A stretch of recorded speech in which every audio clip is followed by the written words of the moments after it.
woke up, slept on me, trying to eat with vultures. Y'all look frail, let me feed the culture. Can't get full of the lead and coke, huh?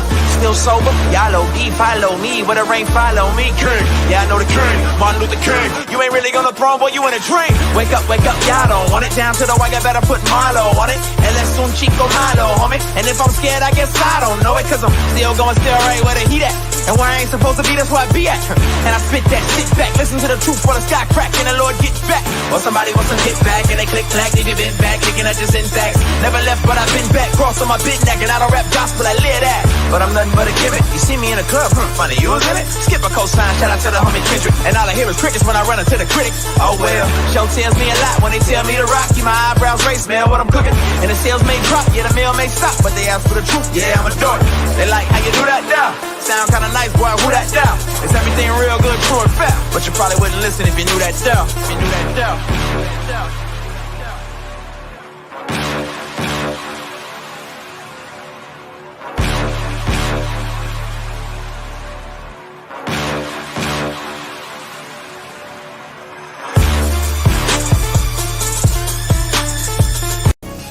The heart beats just a little faster right now, doesn't it? As they stand alone right now. No cornermen. They're just ready to make the ring walk for the biggest fight that boxing can.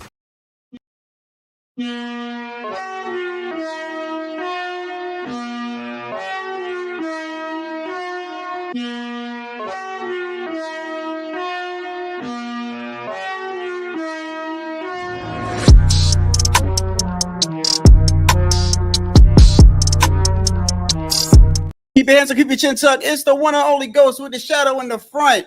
Hope you're having a blessed day. It's 7:27. Why do I always say the time, bro? All right, let me check my audio is real good. Let's get this embarrassing ass live out the way.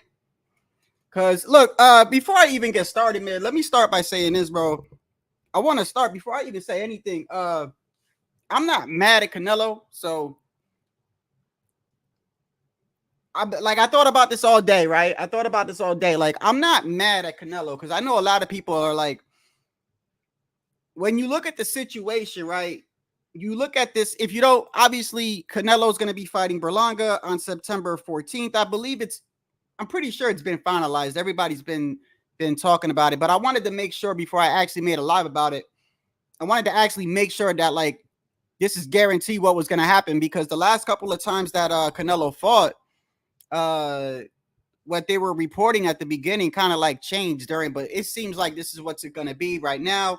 Not only that, I kind of had an idea he was going to fight Berlanga based off what was happening in the past couple of weeks. And this is one of those fights, man, where you already know, man, it's going to be Mexico versus Puerto Rico. And the thing I don't like about it is, bro, this guy's I don't think he's going to make a great account of Puerto Rico. I just don't. I mean, it is what it is, man. I don't think this is going to be a competitive fight. Yo, Tycho, can you let me know if my audio is good, brother? Like, how's my audio? Good?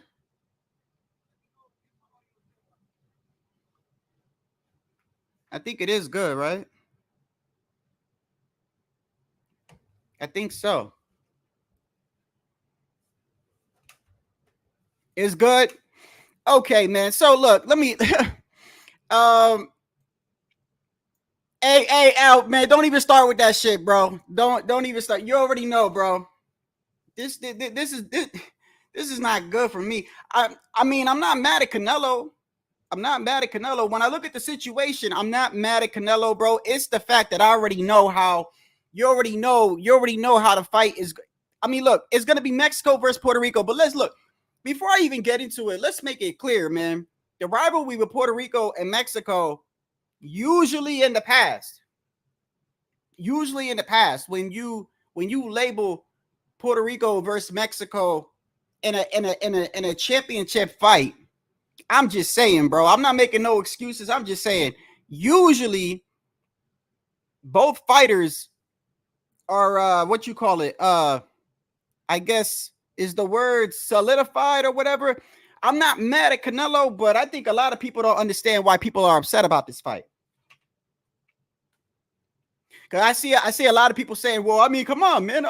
Berlanga's deserving. And yeah, bro, just because a person is ranked where he's at and just because he's getting the fight does not make it a pleasing fight, bro. In my opinion, I'm not mad at Canelo because let's face it, everybody wanted him to fight David, right? Well, I mean, you already know what Mauricio said, right? And by the way, before we even get into it, can somebody please explain to me why David Benavidez asked for 2 extensions, right? 2 extensions, right? Which means that he had more than enough time to think about whether he wanted, like, this just makes me think the whole time. Everybody that was saying that, like, Canelo is, I'm not saying that Canelo never ducked David, but what I'm saying is this, bro. If David really wanted to make that fight, he could have made it fight. He could have made the fight, bro. He could have made the fight. I think that I don't think the man can make 168 anymore. I don't think David can make 168 anymore. And that's why he asked for an extension. I don't know exactly. I'm not gonna sit here and act like I know what was going on in David Benavidez's camp, but I can tell you this. He asked for a week extension, right? Then he asked for another extension. Right? So you got to ask yourself, like, why are you asking for all these extensions? Obviously, he's contemplating, like, should I move down to 168 or should I stay at 175, right? So I hear people saying, oh, well, he didn't go back down to 168 because he knew Canelo wasn't going to fight him. Nah, man, we can't play that game, bro. I'm not going to play that game. I'm not going to play that game because that's like saying, yeah, well, I would have offered the dude to fight, but he didn't want to fight. Well, you don't know, bro. You don't know unless you offer me to fight. So now people are going to flip this on Canelo. I'm not mad at Canelo. I'm not mad. I'm upset because Puerto Rico is about to get fucking embarrassed. That's why. That's why. And for anybody thinking that like Berlanga is going to give this guy competition, bro, I'm telling you, bro, it's not. I don't know what you're watching. I don't know what you're thinking. Canelo's going to fuck this man up bad. And they're marketing it as, oh, well, he is representing Puerto Rico. But don't get it twisted. This dude ain't Miguel Cotto. He ain't Trinidad. He ain't even Alexander Zayas, bro. So they're gonna market this. This is why I didn't want this fight, bro. The whole time it had nothing to do with Canelo. It got nothing to do like I like Canelo. I've always defended Canelo, bro. I think Canelo, as much shit as people give Canelo, yeah, the past couple of months I've criticized him myself because at the end of the day, bro, when you say that you're the face of boxing, right? He's earned that spot. Let's make no mistake about it. Canelo has earned his spot. As much shit as people give him, bro, he has. Because the other day I was looking back at it and I was thinking like, okay, think about all the criticism that Canelo gets, right? Think about all the criticism that he gets. But when you think about it, right? Who else do you know? Who else do you know when you look at the resume has been fighting champion after champion after champion? Yes. Is there stipulations in between? Like Jermell from 154 to 168. Yeah, of course, bro. Nope, but still at the end of the day, Jermell was still undisputed at 154. The man was still undisputed at 154. Canelo fought Caleb Plant. Canelo fought Callum Smith. Canelo fought Billy Joe. These were undefeated champions, regardless of what you want to say or not. Then he gets shit for losing against Bivol, right? Canelo gets a lot of crap for losing against him, but yet he moved up to 170. Bro, this guy's 5'8", bro. Canelo's 5'8". Think about that. The man is 5'8", fighting at 168. Do you know how big Berlanga is, by the way? Do you know that mostly obviously you know, but mostly everybody Canelo fights, they're towering over that man. And still, I'm telling you, it's not going to be competitive. You want to know why it's not going to be competitive? Because Berlanga can't fight any. Well, the good thing is Canelo doesn't use his jab the way that other people do. Canelo is straight up. But this is what makes it even worse, bro. Canelo has probably the best chin in boxing.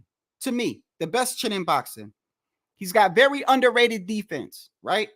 Probably top 5. I would say top 5 defense in boxing is Canelo. Ever since he lost to Floyd, bro, his defense wasn't really that bad even in that fight.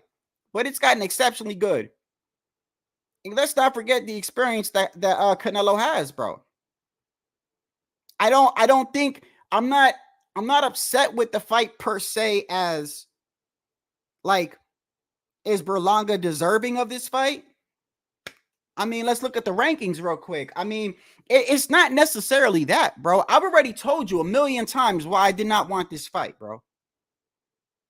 I told you a million times why I didn't want the fight. It's not that I'm mad about Canelo picked him as an opponent. I'm not mad that Berlanga's getting a shot. It's not that. It's not that. It's because they're going to market this. They're going to market this fight as Mexico versus Puerto Rico. And they're going to market it as Berlanga represents us as a whole, Puerto Ricans. And we're going to get fucked up in this fight. And it's going to be embarrassing, bro. And you got dumbass Boricuas out there that really think that fucking Berlanga is going to give this guy work, bro. He's not. He's not. In order for Berlanga to win, think about this. In order for Berlanga to win, he either has to A, outpoint Canelo or knock him out. You think any of those two is going to happen? You think he's going to knock out Canelo? He's not going to knock out Canelo. He's not going to outpoint Canelo either.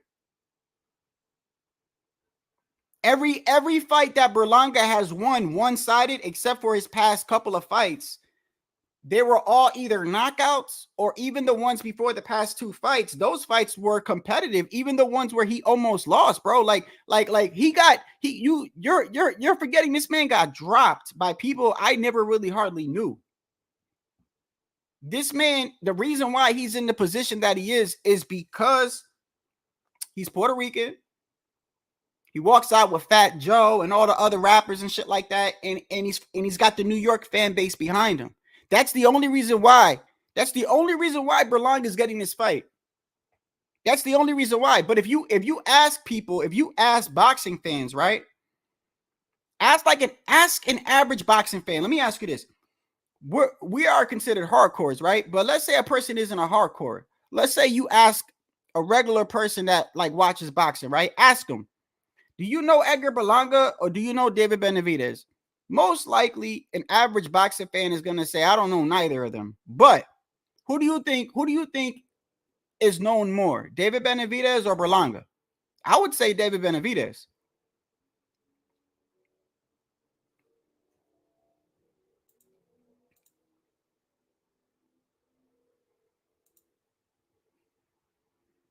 Has a good, come on, man, stop it. See, Omar, this is the shit I'm talking about, bro.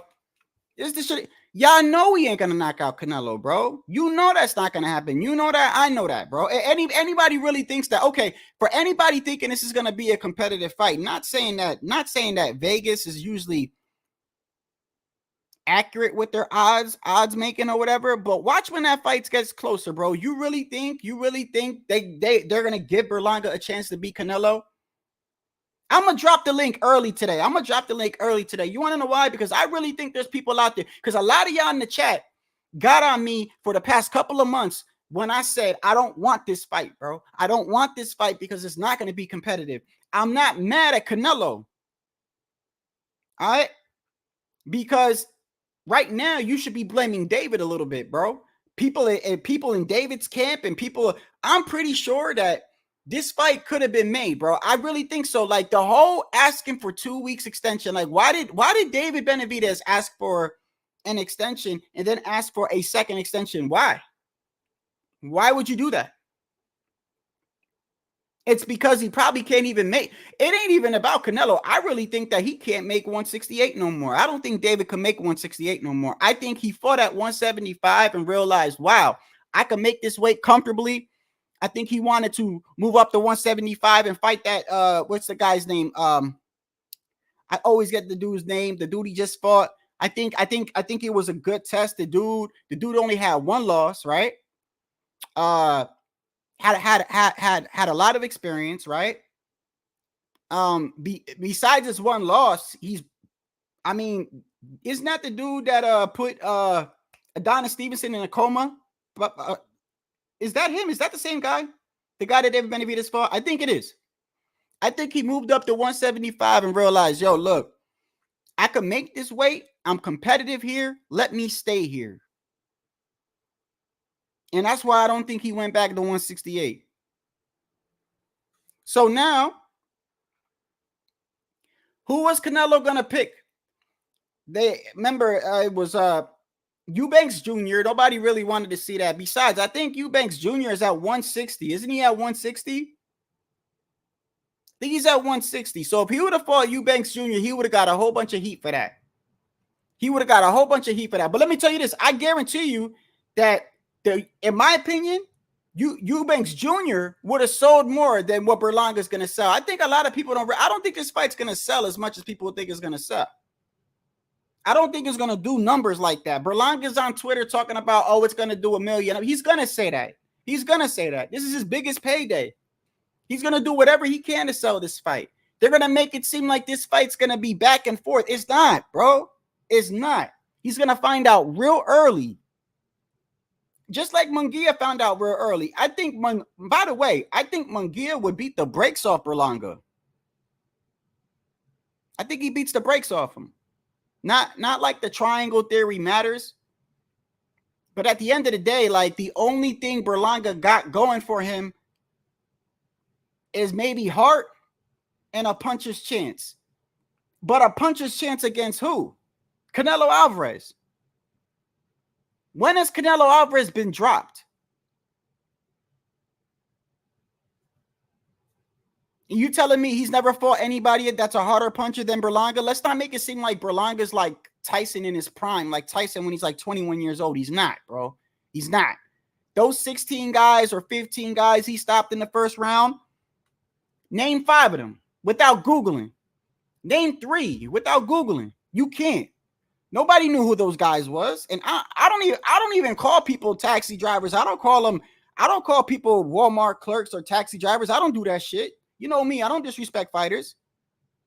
But at the end of the day, without Googling, name 3 or 4 people that Berlanga knocked out in the first round. You don't know who they are. This guy was tailor-made. He's a manufactured fighter, bro. Manufactured fighter. And for everybody saying I'm hating on him, fine, bro. It is what it is. I've kept my same energy towards this man the whole time, bro. You're not going to see me change and suddenly go, oh, well, he's, he's that dude. No. I've kept my same energy with Berlanga the whole time. I told you, I didn't want this fight. He's going to embarrass Puerto Rico. Bro, it's not going to be competitive. Hey, listen, if he proves me wrong, I swear to you, I will make the longest live giving this man praise, bro. I don't think he's going to do anything. If it was anybody else, maybe I'd be a little bit more excited, bro. In order for him to win, he's got to knock Canelo out, bro. He's not going to outpoint Canelo.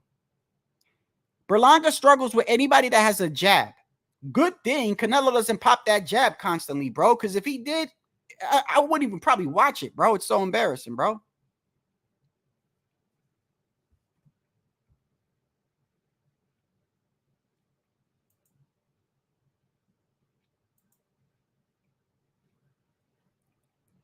I mean, I would say that, but you got to blame David a little bit on this, though. On this specific fight, Mauricio Suleiman, what did he come out and say? Mauricio Suleiman said that David Benavidez is not even coming back to 168. So how can we blame Canelo? How can we hold him accountable? How can we hold him accountable for this fight when the guy that everybody wants him to fight literally came out and said, I'm not fighting at 168 no more. So you can't really, you know what I mean? I could understand if David came back to 168 and said, yo, I'm here, I want to fight Canelo, and Canelo would have picked Berlanga, fine. But Mauricio Suleiman came out, and then on top of that, he did that after asking for an extension twice, which makes me think that, like, stuff was happening in the background that maybe we don't know. I don't know whether maybe he was contemplating, I don't know, can I make weight at 168? I don't know, because my whole thing is this, like, why would you ask for 2 extensions and then Mauricio Suleiman come out and say, well, David's not even going to fight at 168 no more. So I would hold Canelo accountable, but how are we going to hold him accountable for not fighting David this fight when David won't even fight at 168, bro?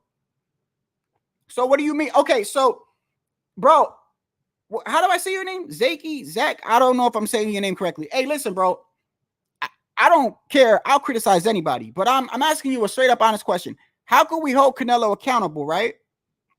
When everybody wants to see him fight David, but David won't fight at 168. So that means he's got to go down the line. Who else is next in line? David Morrell? Isn't David Morrell at 175 now? Let's look at the rankings, bro. I think Canelo did what he was supposed to do. I think Berlanga is next up. If we look at it like, if you want to be like technical about it, Berlanga was next up. Let's look at the rankings real quick.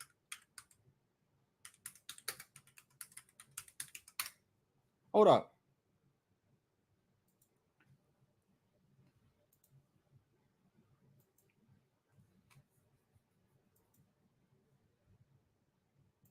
Okay. Bro, get this ad out. I hate these ads, bro. Okay, hold on.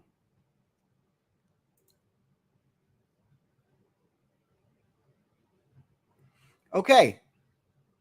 Y'all can see this right now. Is this updated? Oh, this is updated. So wait a second. Let me ask you this. Is David Morrell still at 168? Is David? Hold on a second. Hold on a second. Let me make sure. Let me make sure and go to boxing scene real quick. He's not, right? Sergeant, why is it updated and he's still there? He's still there.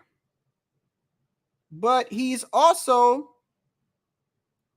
I'm sure he's fighting at 175. Isn't he fighting on the is David Morrell still fighting on the undercard of Crawford? He is at 175. They still have him listed at 168, bro. Hold on. Hold on 1 second.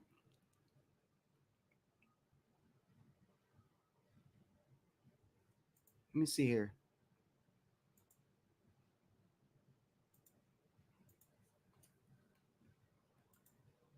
Yeah, David Morrell is still listed. I mean, this is as of July 18th, bro. This is like last week.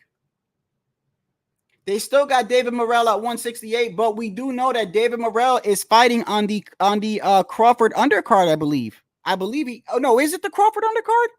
No, I'm not sure. Let me check real quick. Let me check that Crawford undercard. I don't think so. I don't think it's that undercard, is it?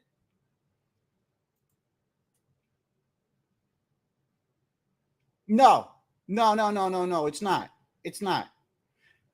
Where did he fight already? I'm like pretty sure, bro, that David Morrell is at 175 now. Maybe it's sort of like maybe it's the same thing they're doing with Isaac Pitbull Cruz, because Isaac Pitbull Cruz is a champion at 140. He's going to be fighting El Rayo. However, he still is going to fight at 135 if he gets that Tank rematch. So maybe they still have Morrell there because he's still maybe Morrell will come back to 168 if he's got a good fight. But look, they even got David. David is still at 168, but let's not forget this was July 18th. Mauricio Suleiman already made it clear that he's going to be fighting at 175. But let's just look at it for what it is, right?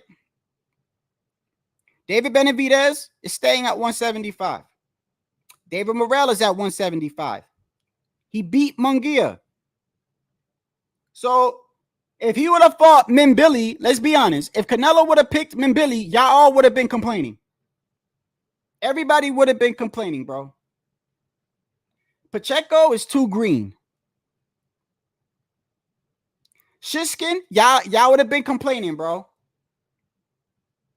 The only big fights he had at 168 was Munguia, Berlanga, David Morrell, and David Benavidez. David Benavidez is at 175. David Morrell is at 175 now. That leaves Jaime Munguia. He fought him already. And that leaves Berlanga.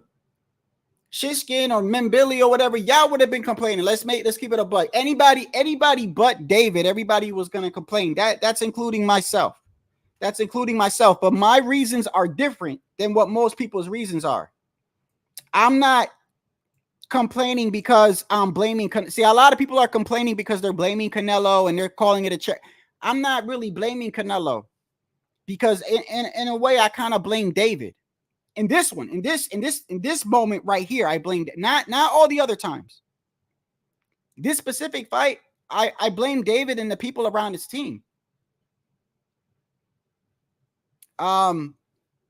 I mean, Mauricio came out and said, bro, he's like, you can't blame Canelo for not fighting David when David says he's not fighting at 168, bro. It doesn't work like that, bro. Like I could understand if he was still at 168 and then said, no, I'm not fighting him. I'm fighting Berlanga. Then you could say, let's hold Canelo accountable. How are we going to hold him accountable for what? Who else did you want him to fight? Other than Berlanga. Who else did you want him to fight at 168?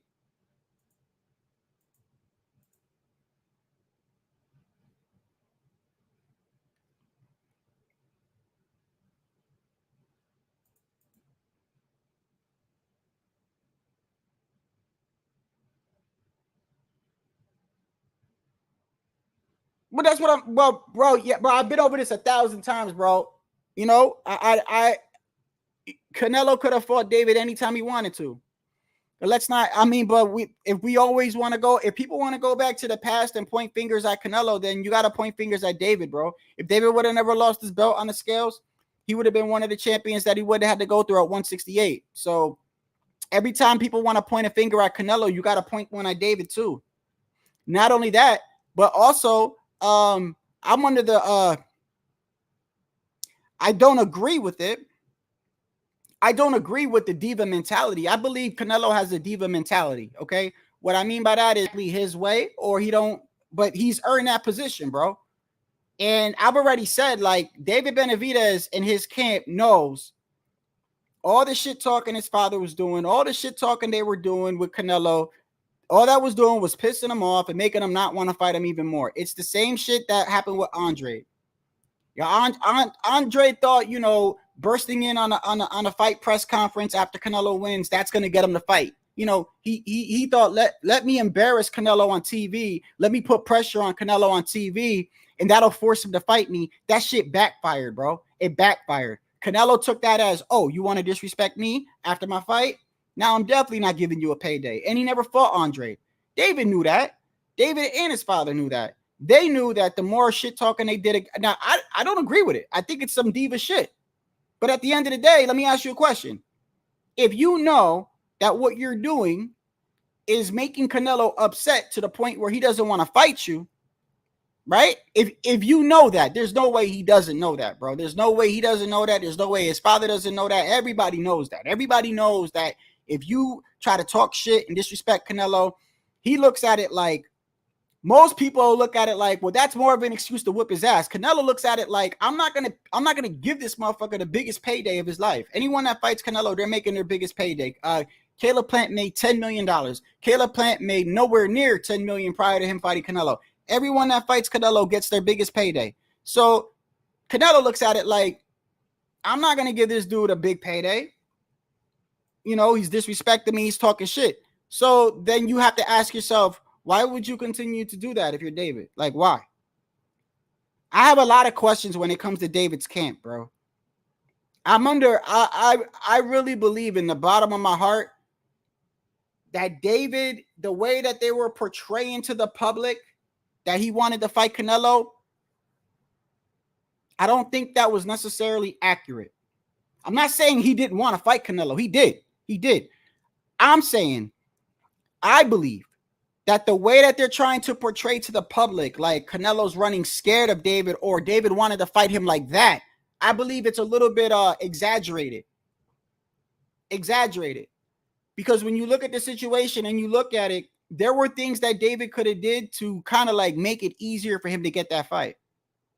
He could have told his pops to chill. He said, hey, pops, chill, bro. Every time you call him a pussy and every time you disrespect him on TV, all you're doing is making this man mad. And he looks at it like he doesn't want to give us a payday. He could have told his dad, hey, dad, chill. Let me handle it. Let me come at it in a respectful way. You saw we had no problem giving Munguia a fight, right? Munguia was respectful as hell. Munguia's like, oh, shit, that's like my idol or whatever the fuck. And he got a great payday, whatever, right? regardless, at the end of the day, David don't want to fight at 168. So how are we gonna blame Canelo in this situation? You can't, bro. You can't. The only thing you could do is go down the line and ask yourself, who was he supposed to fight next? I hate to say it, bro, but Berlanga was the best choice, bro. After David, after him, that fight, Berlanga was the best. I mean, business-wise, Berlanga is the best choice. Fan-wise, I don't want to see it. I don't want to see it. I don't want to see it. I already know how the promo is going to go. I know how to I guarantee. How much you want to bet? How much you want to bet that to the lead up to this fight, Berlanga's going to bring up the time he went down to Puerto Rico and was chilling with Tito Trinidad? How much you want to bet? This is another reason why. This is another reason why I don't want to see this fight, bro. It's another reason why. Like, Tito Trinidad is my favorite fighter of all time, and he's gonna fuck everything up, man. He's gonna make it seem like he represents Puerto Rico, and he's gonna get demolished, bro. I'm telling you, bro. I don't know how y'all think it's even gonna be competitive. I don't think it's competitive. He hasn't been at 168 that long, okay?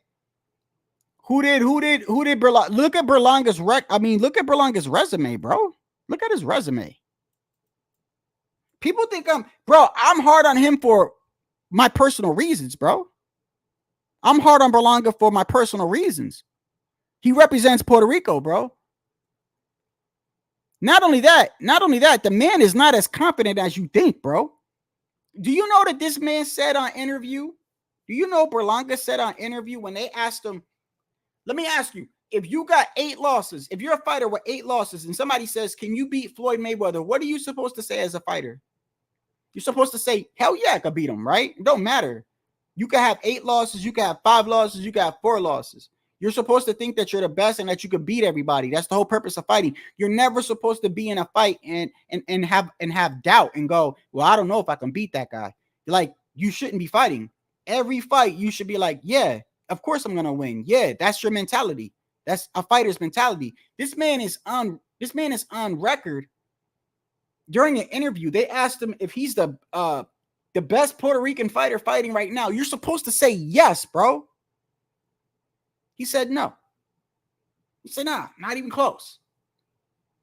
I mean, does that sound confident to you? What do you think? Because he walks out with walking out with Fat Joe ain't gonna do nothing but make it more worse, bro.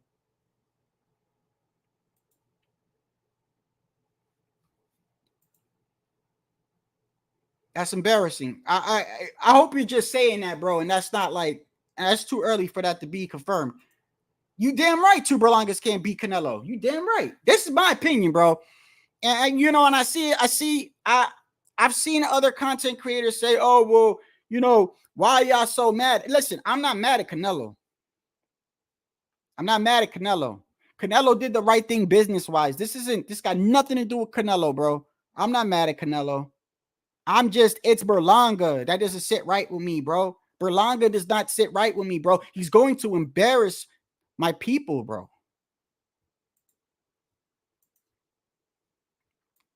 They're going to market this. They're going to market this as he's younger, he's bigger, right? They're going to say he's younger, he's bigger, he's undefeated. Look at all the knockouts he's got.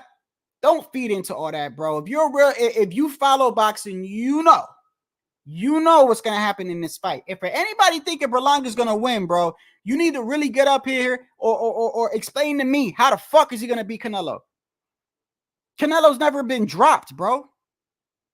The last time the man was hurt, in my opinion, like I've seen the man hurt, was when he fought Miguel Cotto's brother. That was like, how many years ago was that, bro? When did y'all ever see Canelo rocked? Hurt. Bivol didn't hurt him. Floyd didn't hurt him. I think Triple G backed him up, but I think that was more of stamina, bro. When did you ever see Canelo Alvarez hurt from a punch? Like rocked. Only one time, in my opinion, bro, and that's when he fought Cotto's brother. But yet they're gonna market this to you as Berlanga's good. He's dangerous. He's not gonna hurt Canelo, bro. First off, number one, Berlanga would have to, in my opinion, okay, can he knock out Canelo? Absolutely. Bro, this is boxing. It can happen. It can happen. Okay? I don't think so. There's numerous reasons why I don't think so. Number one, Canelo's experience. It's Canelo, bro.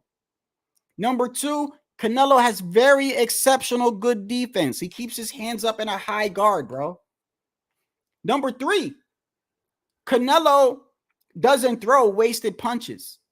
He doesn't throw wasted punches. He's similar to Tank as in he reserves his punch. I look at it like this, like he doesn't throw wasted punches. Every punch he throws is with bad intentions and it has a purpose. He's a good body puncher. Canelo's a good body puncher. He's got a sneaky left hook where it looks like he's going to the body and he'll bring that shit right back upstairs out of nowhere. You know how many times he throws a left hook and I think he's going to the body, and then as the punch is thrown, it comes back upstairs. Like, he's gonna fuck Berlanga up, bro. Berlanga couldn't even handle dudes that had a jab. It's not gonna be exciting to me, but I don't blame Canelo, bro. I'm not mad at Canelo. I'm not gonna sit here and say Canelo's cherry picking, because Canelo did what he was supposed to do. I mean, if you go down the line business-wise, who is he gonna fight? Mbili? Do you know what everybody would be saying right now if he picked Mbili? You know what people would they would be saying, who the fuck is this guy? That's what they would be saying. They would say, who is Mbili? If he would have fought the guy Shishkin, what's his name? Shishkin? They would have said, who is Shinskin? I see people online saying, who is Berlanga? I've seen 3 people so far say, who is Berlanga?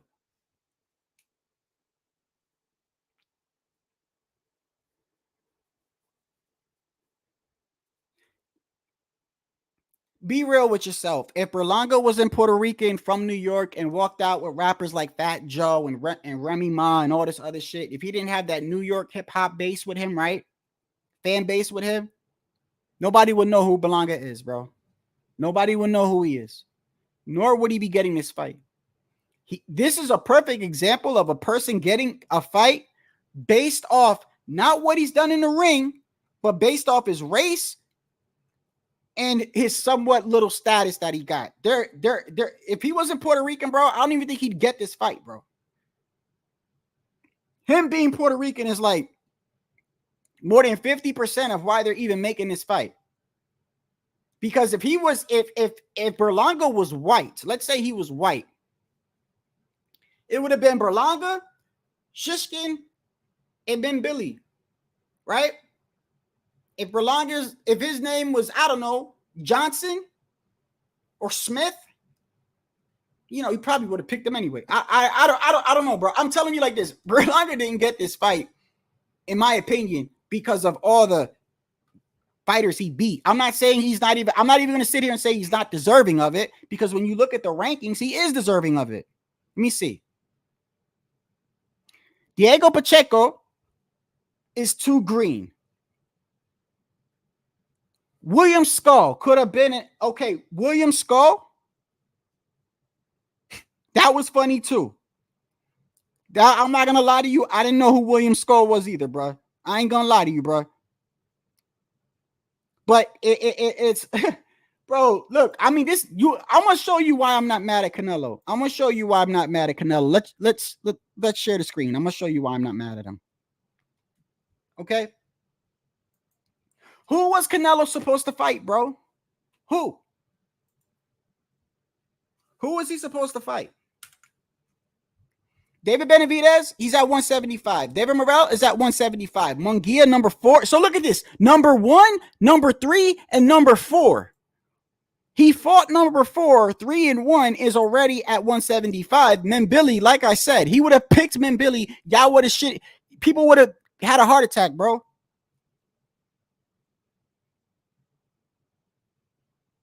Pacheco is too green, okay? And also, I believe that people would have had a huge problem with Pacheco fighting him before fighting David. Isn't Pacheco and David in the same training camp or same doesn't Pacheco train with David? Correct me if I'm wrong. Does Diego Pacheco train with David? So that wouldn't have worked out either, because they would have been like, why is he fighting him and not David, right? So that's another reason why it ain't gonna be him, right? Shishkin. Bro, let's look at it, bro. Look, let's keep it a buck, bro. Berlanga was the best choice he had, bro. I'm not gonna lie. Berlanga is the best choice business-wise. I'm not mad at Canelo for that, bro. I'm mad at the fact that this is gonna be an embarrassment, bro. It's gonna be an embarrassment, bro. There's no way he's gonna outpoint Canelo. No. Berlanga doesn't even throw enough punches to outpoint Canelo. Not only that, Canelo's got a high guard and great defense. How are you going to outpoint Canelo when he's not going to be landing that many punches, bro? Canelo's going to fuck this man's body up, bro. He's going to go to the body. Look, Berlanga's going to get knocked out. I think for everybody saying that Canelo doesn't get a lot of knockouts, I think he's going to stop Berlanga. You want to know why? Because I think Berlanga's dumb. I think he's dumb. I think that he believes in his heart, oh, I got power, I got the Boricua blood in me. I'm not going to stop. He's going to get knocked out, bro. He's going to get knocked out. He's going to go to the body. He's going to hurt this man. He's going to drop this man. He's been dropped. He's been dropped twice before, I believe. Hasn't Berlanga been dropped twice before by guys that we hardly even know with hardly any power? Didn't he get dropped by some dude I don't even know in front of his mom? His mom almost had a heart attack in the front row. I showed that a couple weeks ago. When Berlanga got dropped, his mom damn near had a heart attack, bro. And I had a heart attack. I'm like, who the fuck is this guy dropping him, bro? I'm telling, bro, this is embarrassing, bro. It's embarrassing, bro. And I'm not mad at Canelo, bro. I'm not. It's not Canelo's fault, bro. I'm mad. I'm mad. This is one where I'm mad at the business of boxing, bro. I'm mad at the business of boxing because they're lying to people, making it seem like this is a good pay-per-view fight, good competitive fight. It's not. It's not, bro. It's not. Yes, Aki. Yes. Yes. And even though I don't put a lot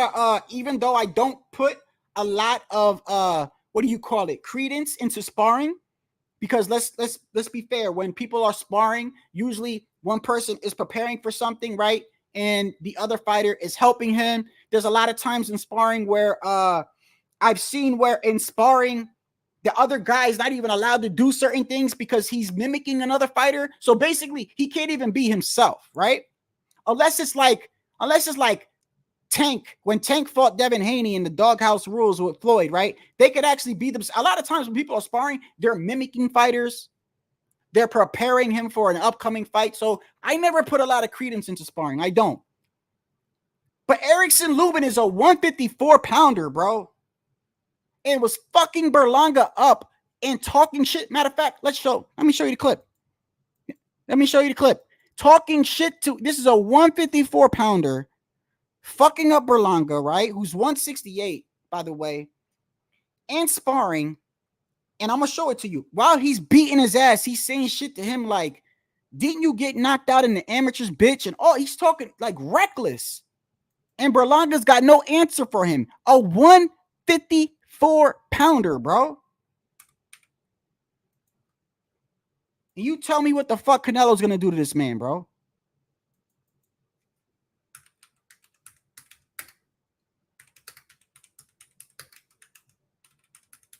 Yes, it's sparring. Yes, it was a while ago. It was 3 years ago. Still. Every time you say to yourself, well, it was a long time ago. Yeah. Think about this.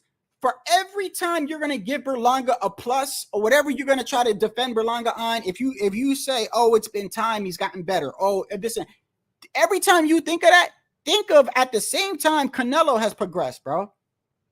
So in 3 years, think about what Canelo has done in 3 years and who he just got done beating Jaime Munguia, bro. Another undefeated fighter who, to me, got more skills than Berlanga, who actually impressed me. Jaime Munguia impressed me. Because I thought he was gonna do a lot worse than what he did. Jaime Munguia, I don't know about y'all. Jaime did a lot better than what I expected him. I thought that fight was gonna go a lot different than how it went. He surprised me, bro. Sort of like how I said this before. Rolly surprised me when he fought Pitbull Cruz. Because even though Rolly got his ass whooped, if you pay attention to what you was watching, Rolly was doing shit that he never did before, bro. Never did. He was throwing a jab. He was circling. He was going to the body. It just wasn't enough. Pitbull had an answer for everything that he was doing. But if you look at Rolly and you look at how he fought, damn it, he fought a lot better than what he did in his previous fights. Same thing with Jaime, bro. Jaime lost to Canelo. Yes, it wasn't close. I don't think people can say, oh, it was razor thin. In fact, a lot of people think that Canelo gave up the last couple of rounds to kind of like let him off. I don't believe all that. But at the end of the day, Jaime did a lot better, bro, than what I thought he was ever going to do. So here goes.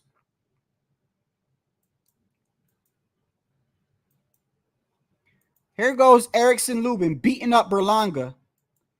By the way, this camera, whoever filmed this shit look like it's on a flip phone. The same type of cameras that they film Bigfoot. I don't know why every time they capture Bigfoot, it seems like they're filming it with an Obama flip phone. One of those free flip phones that Obama was giving to everybody. I don't even know if that came with a camera, but it looks like if it did have a camera, it would look like this. This ain't even 720p, bro. This is like 213p. But regardless, I digress.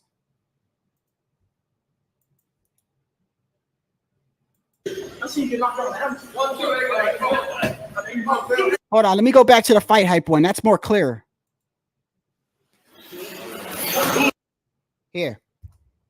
The first thing he said to him is, bro, I seen you get knocked out in the amateurs. He's talking shit to, bro. This dude is a 154 pounder, bro. Put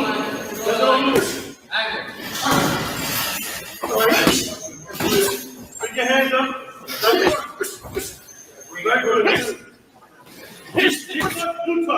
Let's go home. Right back. Pull your head up.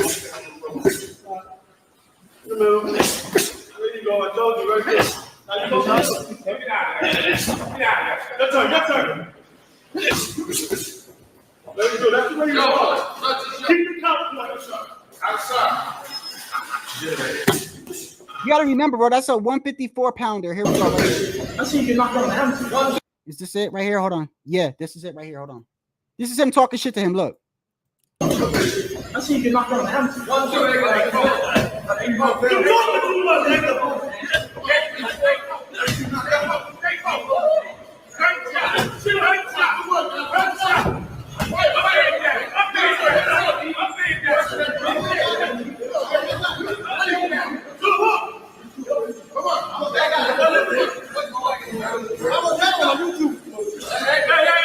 He said, put this on YouTube.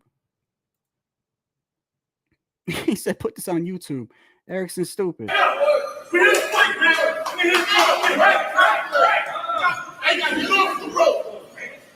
Look, Berlanga's holding on to the rope. He don't know what the fuck to do.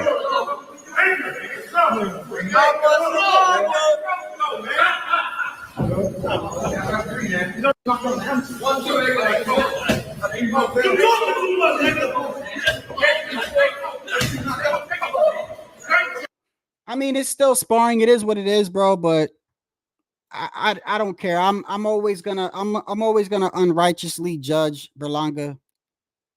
I'm being honest with you, bro. I'm gonna unrighteously judge him because he represents Puerto Rico, and I have my standard for Puerto Rico fighters is like up here, and to me, this motherfucker is like down here, bro.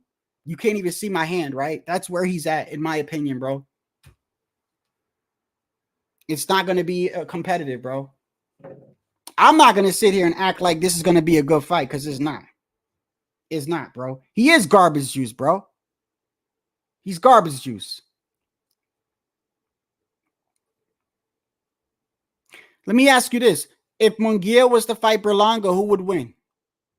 Who you got winning?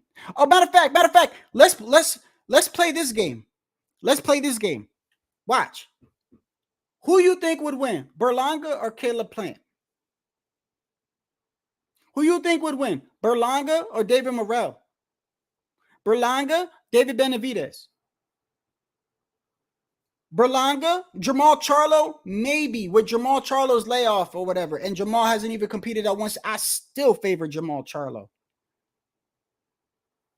Berlanga and Pacheco. Berlanga and Jaime Munguia. You got Berlanga beating any of those guys I just named? Who? Charlo? Caleb Plant out. Caleb Plant would have to get caught. Caleb Plant's gonna outbox. He's gonna outbox Berlanga. Pacheco, I think, is already more advanced than Berlanga. Maybe Jamal, okay. David Morrell destroys Berlanga. David Benavidez destroys Berlanga. Shit, even what's his name? I got beaten Berlanga. I got what's his name beating Berlanga. Man, who did Canelo fight when he came off the hand surgery? Who's the dude from the UK? The dude that had the mandatory. Y'all know who he is. I just got a brain freeze right now. The dude he came up when he had the hand surgery. No, not Billy Joe Saunders. The fight before Munguia. No, not Rocky Fielding. Ryder? Thank you, Ryder. I got Ryder beating Berlanga, bro. I got Ryder beating Berlanga. Come on, man. Don't let's not play this fucking game, bro. I'm dropping the link, bro. Let's not play this. Come on, bro. Be honest with me, bro. And seriously, don't just come up here and say, "Oh, you're right, Shadow. Berlanga gets this." Don't just say it. If you think Berlanga is gonna do something, come up here and tell me, bro. Explain to me what the fuck he gonna do to Canelo. What's he gonna do? He's got no answer for anything Canelo brings, bro. Canelo goes to the body well. Canelo's defense is well. Canelo still got a respectable power. He looks better after his hand surgery, right? We questioned his stamina when he fought Ryder. He did well in that. He did well against... Yo, listen, any questions you had against Jaime Munguia, he answered that. He dropped Munguia early. Munguia was another taller, younger, bigger, more threw more punches per round. Jaime, technically, if you look at it prior to the fight, had all these advantages. He had the youth. He had the height. He had the reach. He threw more punches per round. He didn't go... I guess you could say the one thing I questioned with Jaime Munguia that I always had prior to him fighting Canelo was I felt like for a person of his caliber, he had been through a lot of wars already. Munguia. That's just me. What's his name? I mean, he went life and death with Derevyanchenko. Okay? I think Derevyanchenko could beat I think Derevyanchenko can beat Berlanga, bro. I got no faith in Berlanga, all right? I don't know. Maybe if the dude was maybe if they were marketing him a different way, I got no faith in him, bro. None.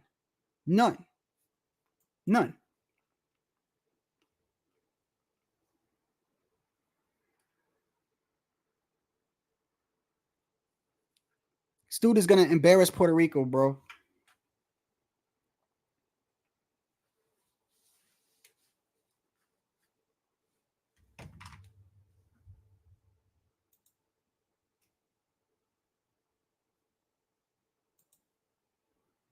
Nah, we ain't putting no blame on Tito Trinidad. Nah. Tito's supposed to do that, bro. Tito's supposed to spread love to his people, bro. So, and that's nah.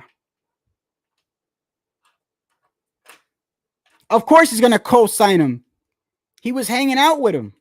I'm not gonna put no blame on Tito for that, but I tell you what, ever since Tito Trinidad, ever since Tito co-signed him, that's when everything went downhill for Berlanga. Where was it at when Tito Trinidad co-signed this dude, bro? I got it right here too.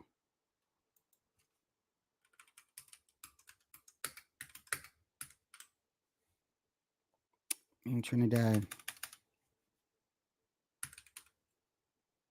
He said, I got Southpaw TV beating Berlanga.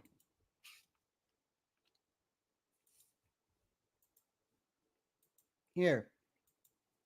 Ever since this happened is when Berlanga thought his shit didn't stink and walking out with Fat Joe, and everything went downhill after this day right here.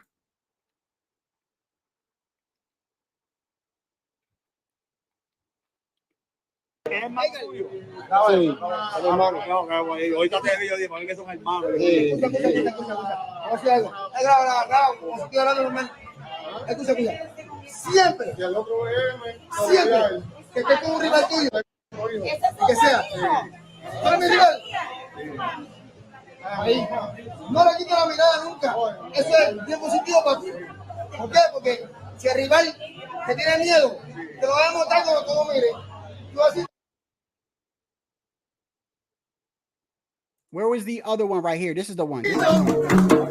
This is the one right here. Hold on. This is the one right here.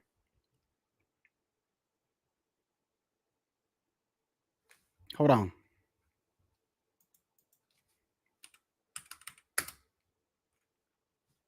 Hold on.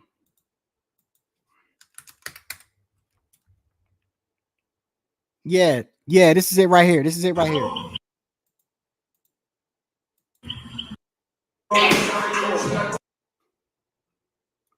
Right here.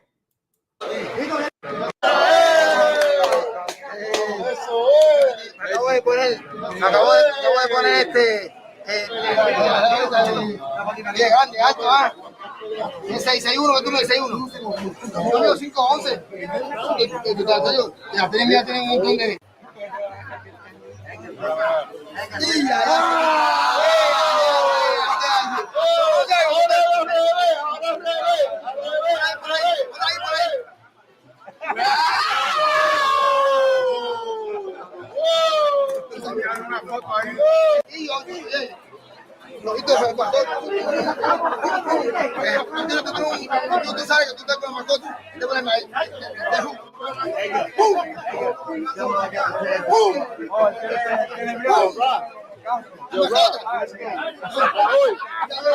Yo, Tito right there. Tito in that mind state, in that shape right there, would fuck up Berlanga. That left hook would have probably dropped Berlanga right there. I got no faith in that man, bro. I'm sorry, bro. I got no faith in that man, bro. I got no faith in that man, bro. I'm sorry, bro. It might be. I know a lot of people might think I'm being too hard on him, bro. But I'm telling you, bro. If he puts up a good fight, I swear to you, I'll go live and I'll say that I apologize, but it's not going to be close at all. It's not going to be close at all. I don't like the way it's even going to be promoted, because they're going to make it seem like he represents us, and he doesn't, bro. He's not even that good, bro. He's not that good. Who the fuck is he beat? Who has Berlanga beat? I don't even know Berlanga's resume that well. I'm gonna be honest with you. I don't even know his resume that well. Here, look. Let's look at Berlanga's resume. Look, let's look at his resume. Here you go right here.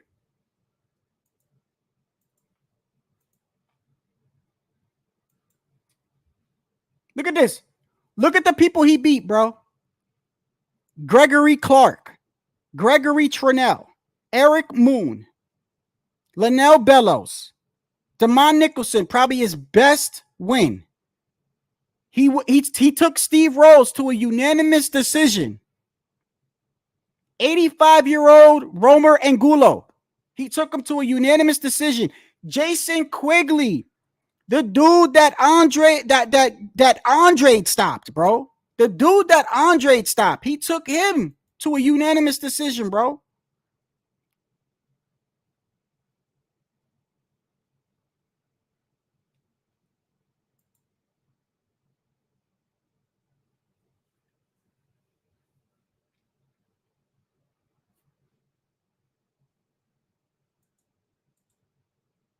He does, bro. He does. Look, anybody, listen. The only people telling you, look, this is just my opinion. I can't speak for other people, but I'm gonna be completely honest with you. Anybody telling you that this is a competitive fight is a big Canelo fan, a huge Canelo fan, and deep down inside, they're thankful he's not fighting David. B, a delusional Berlanga fan, which there is some out there that really believe he's gonna do something to Canelo.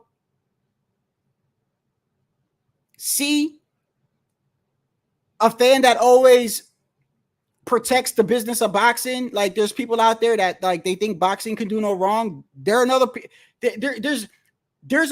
you could make more reasons than not. You could make a lot more reasons against this fight than for this fight of why it shouldn't happen. The only reason why I'm not blaming Canelo is because I don't know who else he was supposed to fight.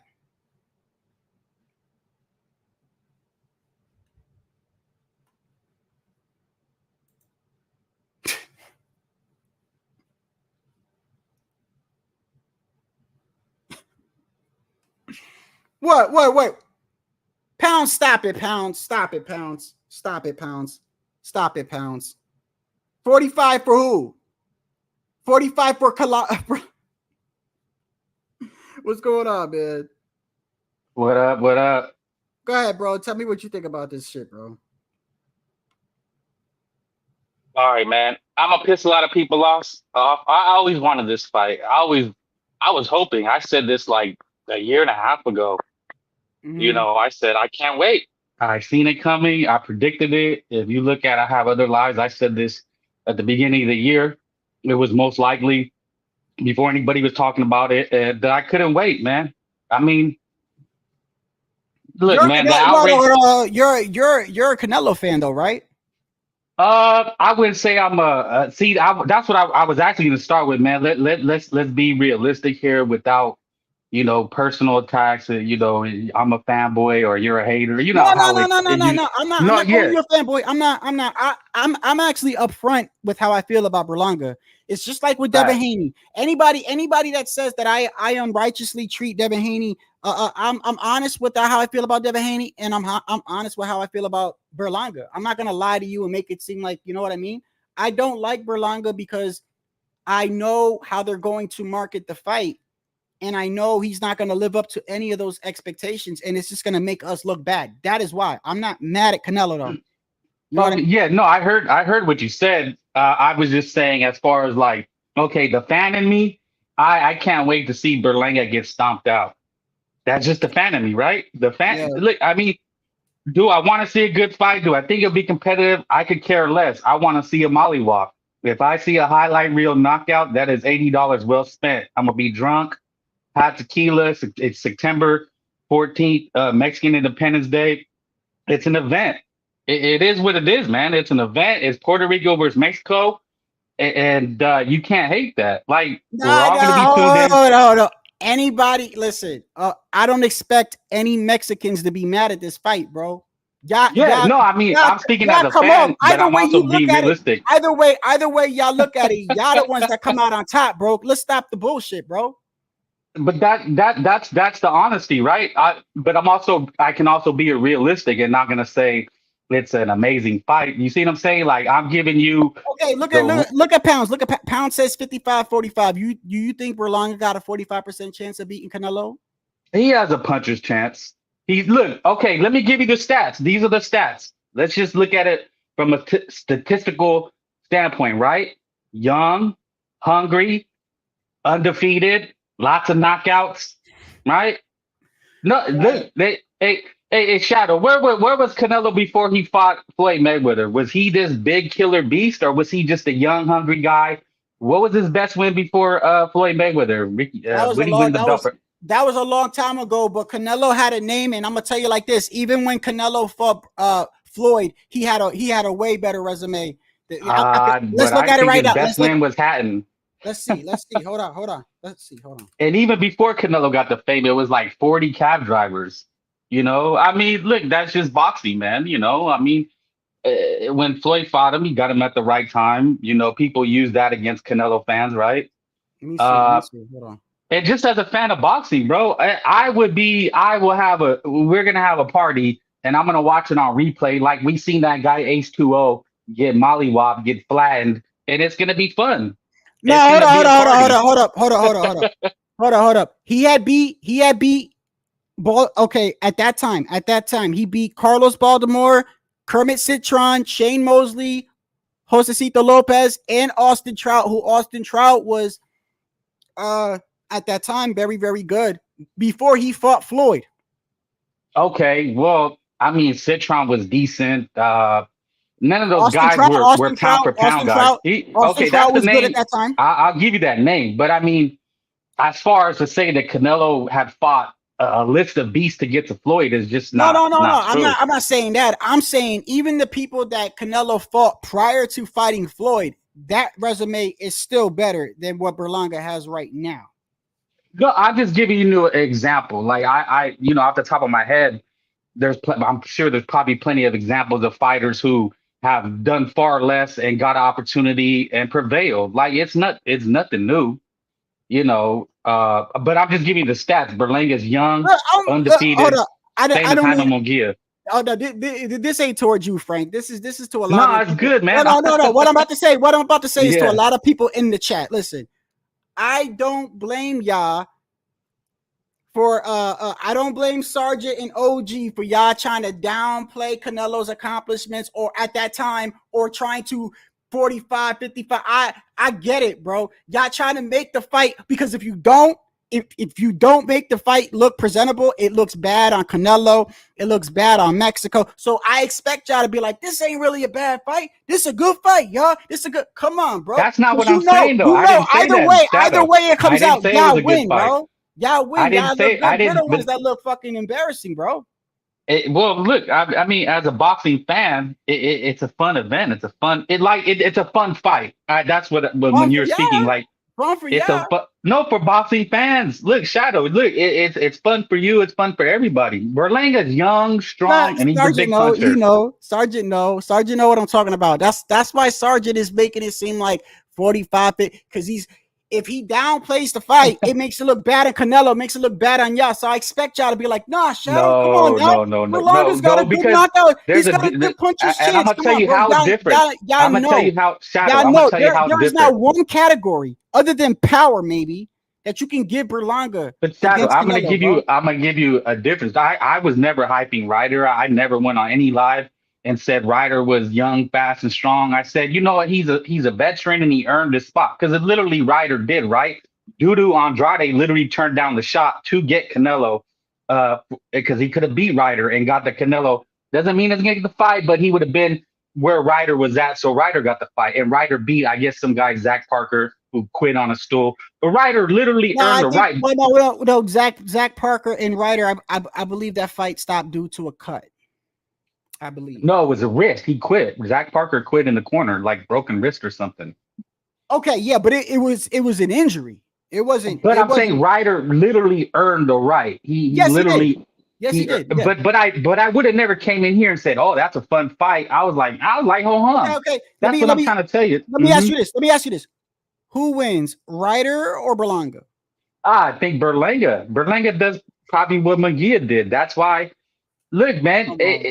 Look, those guys, they're young, they're fat. Youth is everything in sports, right? Like, what's the biggest thing you can have in all of sports is your youth. You have a prime, you're young, you're strong, you're facing the older guy. Those are the little reality stats. I'm not trying to hype.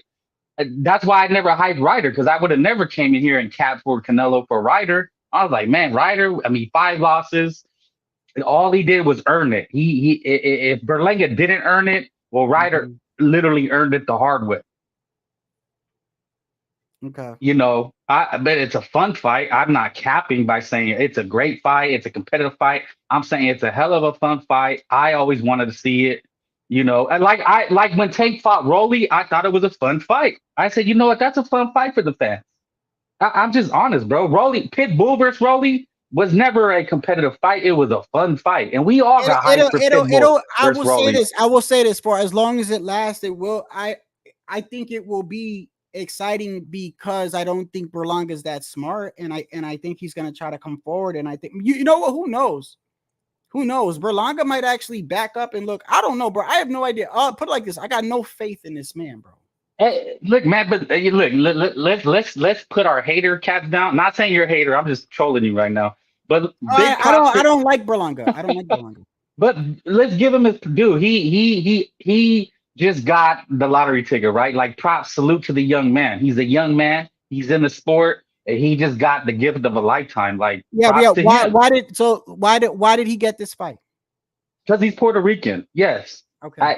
There's no denying that if he was Edgar Santos Venezuelan. If his name was like some unknown Cuban name, he wouldn't have got this fight. No doubt. He got this fight because I believe that once David Benavidez announced that he wasn't fighting at 168 no more, what he had in front of him was Eubanks Jr., Berlanga, Mimbili, Shishkin, or whatever it was. I think he knew that the Eubanks Jr. fight would have been a very hard sell for pay-per-view because that's a 160 pounder, I believe, that they would have probably made him move up to 168. They would have played off of Eubanks Jr.'s father's name or stuff like that. And so I think that the next in line is Berlanga. Business-wise, yes, bro. But other than that, like there is nothing. The only reason why I would think anybody would pump this fight up, I'm telling you the truth, this is my opinion. The only reason why anybody would pump this fight up is if they are a big Canelo fan and they know that if you shit on Berlanga or you make this if you tell the God's honest truth about it, it makes Canelo look bad. But in my opinion, you can't make Canelo look bad because I don't think he did anything wrong. I think business-wise, this is the best fight. But yeah, the reality of it, it is the best fight. But I'm just saying, anybody that sits here and tries to pump this fight up, they got a different ulterior motive, in my opinion, bro. Pump it up or say it's a fun fight. You can say it's literally a fun fight the same way. Like I said, Pitbull and Rolly was a fun fight. Tank Davis. Yeah, Pitbull and Rolly's totally different, though. I mean, it's not. It's a fun fight. It was sold to us as a championship match, but we knew what level Rolly was. But we were all tuned in, and we all were It was highlight, and we all enjoyed it. You were playing it. I mean, you had a great time with it. I did have a good time. You know, I did have exactly. So you can have a great time with this. Everybody can. If you're sitting here on your soapbox, pissed off and angry. And how dare Canelo do us dirty? Listen, I'm saying not you. Listen, everybody else. What everybody else is doing. I'm telling you right now, bro. Listen. I know. It doesn't matter how the fuck I feel about this fight, bro. It's gonna happen anyway. I'm just not gonna act like this is some great competitive fight because it's not. But it's still a fun fight. You can say it's a fun fight. I mean, it's a fun fight. Fun fight. It's not competitive to me, bro. It's not. I think it'll be interesting, competitive, like 6 rounds tentative. Canelo's not going to go in there and want to exchange with them. Berlanga's going to, Canelo's going to do what he did with Munguia. He knows it's a dangerous opponent, and he's going to counterpunch, and he's going to wait for openings. To me, Munguia is levels above Berlanga, bro. Not even. Munguia is basically a slugger. Munguia. And what is Berlanga? Some fucking. Berlanga's confused. Berlanga's confused.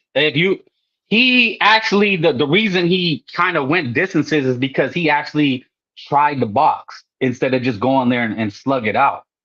You know, that's what Munguia trains trainers, right? Because if he slugs it out with Canelo, it's gonna be an early night, bro. But I know, but Canelo, on the other hand, knows that Berlanga has a punch. Canelo's not going to go in there and try to mollywop. That's never been Canelo's style. Canelo's never been one, no matter who he's facing, to go in there and just try to overwhelm somebody. Right, but Canelo this is what I'm loves the box. but this is what I'm saying though. Listen, bro, Canelo's got way better defense, right?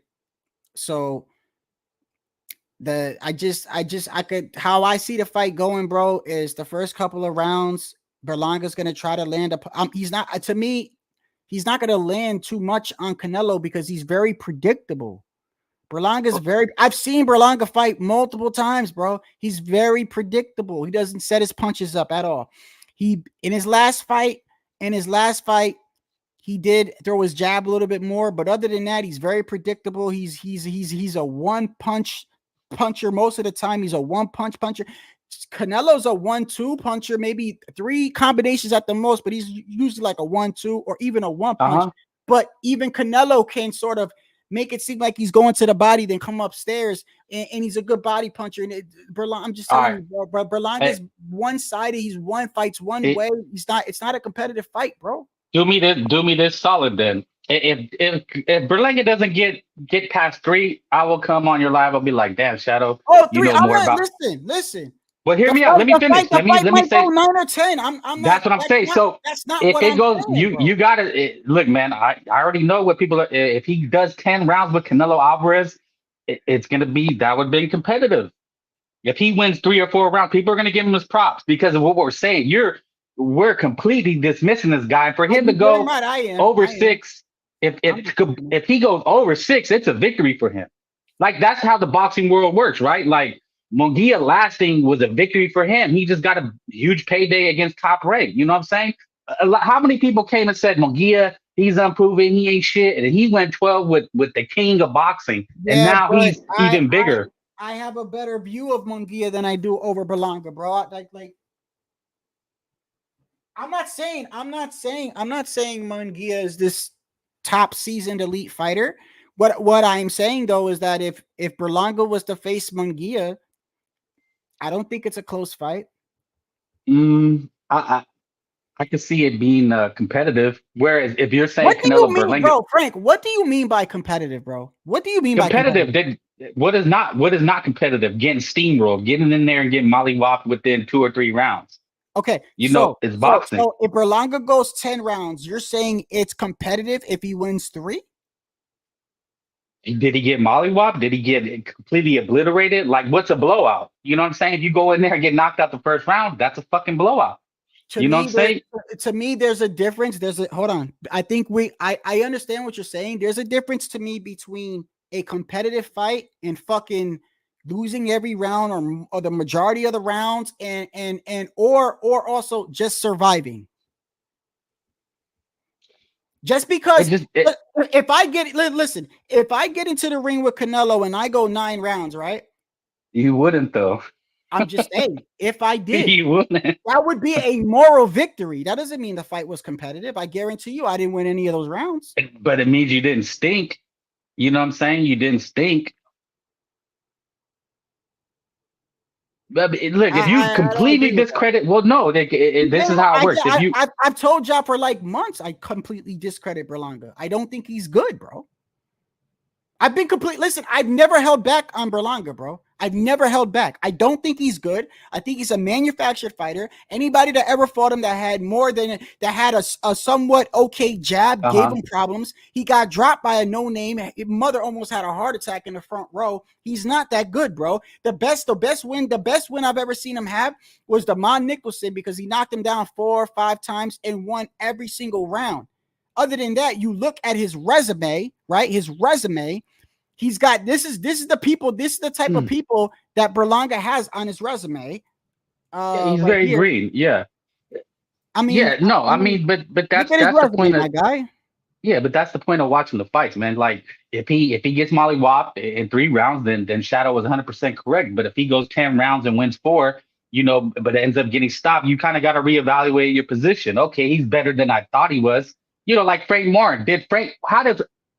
Nobody gave Frank Martin a chance, but I thought he did very good against. He was obviously outmatched, but being as outmatched he was competitive for a few rounds. He gave Tank some problems until finally State Davis figured him out.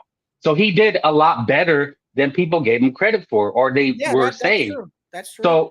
That's boxing, right? Jaime Munguia. There was a ton of people that said he was not on Canelo's level, and he obviously was. He had never been at the height of Canelo Alvarez, and he did a lot better than people thought he did. So it's very possible that could be Berlanga. And what's more possible? Yeah, he could get mollywopped in 3 rounds, which is probably 80%, of the chances it's gonna happen. Hold on. Chicano, what do you mean by this, bro? This got cherry picked, gone wrong, written all over it. Come on, bro. Listen, if this dude even remotely gives Canelo work, I swear to you, bro, I got no problem. I've done it before. Let me tell you what I did. I never thought that Ryan would beat Devin on a decision. I thought that it would be either a knockout or Devin would win by decision. When Ryan won by decision, bro, I went live the same night and I said I was wrong. I got no problem doing that with Berlanga, but the only way I see Berlanga winning this fight is if he was to knock Canelo out. I don't see him outpointing Canelo. I don't see him dropping him multiple times. I don't see, every aspect of when I look at the individual and what they do, Canelo wins in every category except maybe power. Maybe. I don't even think Berlanga's power is all that either. I think it's he's got power, but against who, bro? Against who? Padraig McCrory? He went the distance with Jason Quigley, Romer Angulo, Steve Rolls, Damon Nicholson. He went the distance with these guys. Are we forgetting this, bro? Like, why are people making it seem like Berlanga is this fucking... Like, what has he done, bro? What has he done? No, nobody's making him seem like a killer. Maybe some people are. I'm not making him seem like a beast or a killer. He doesn't even have exceptional power because, to me, look, if he had power like that, he would have stopped McCrory. He would have stopped Quigley. He would have stopped it. Fucking Andre stopped Quigley, bro. Steve Rose, I think he has a good punch. Rose was like fucking 50 years old. Damon Nicholson. I mean, this is crazy. Did Andre stop Damon Nicholson? Hold on. No, I don't think he stopped Damon Nicholson, but I think Demetrius Andre did stop Jason Quigley. Let me see.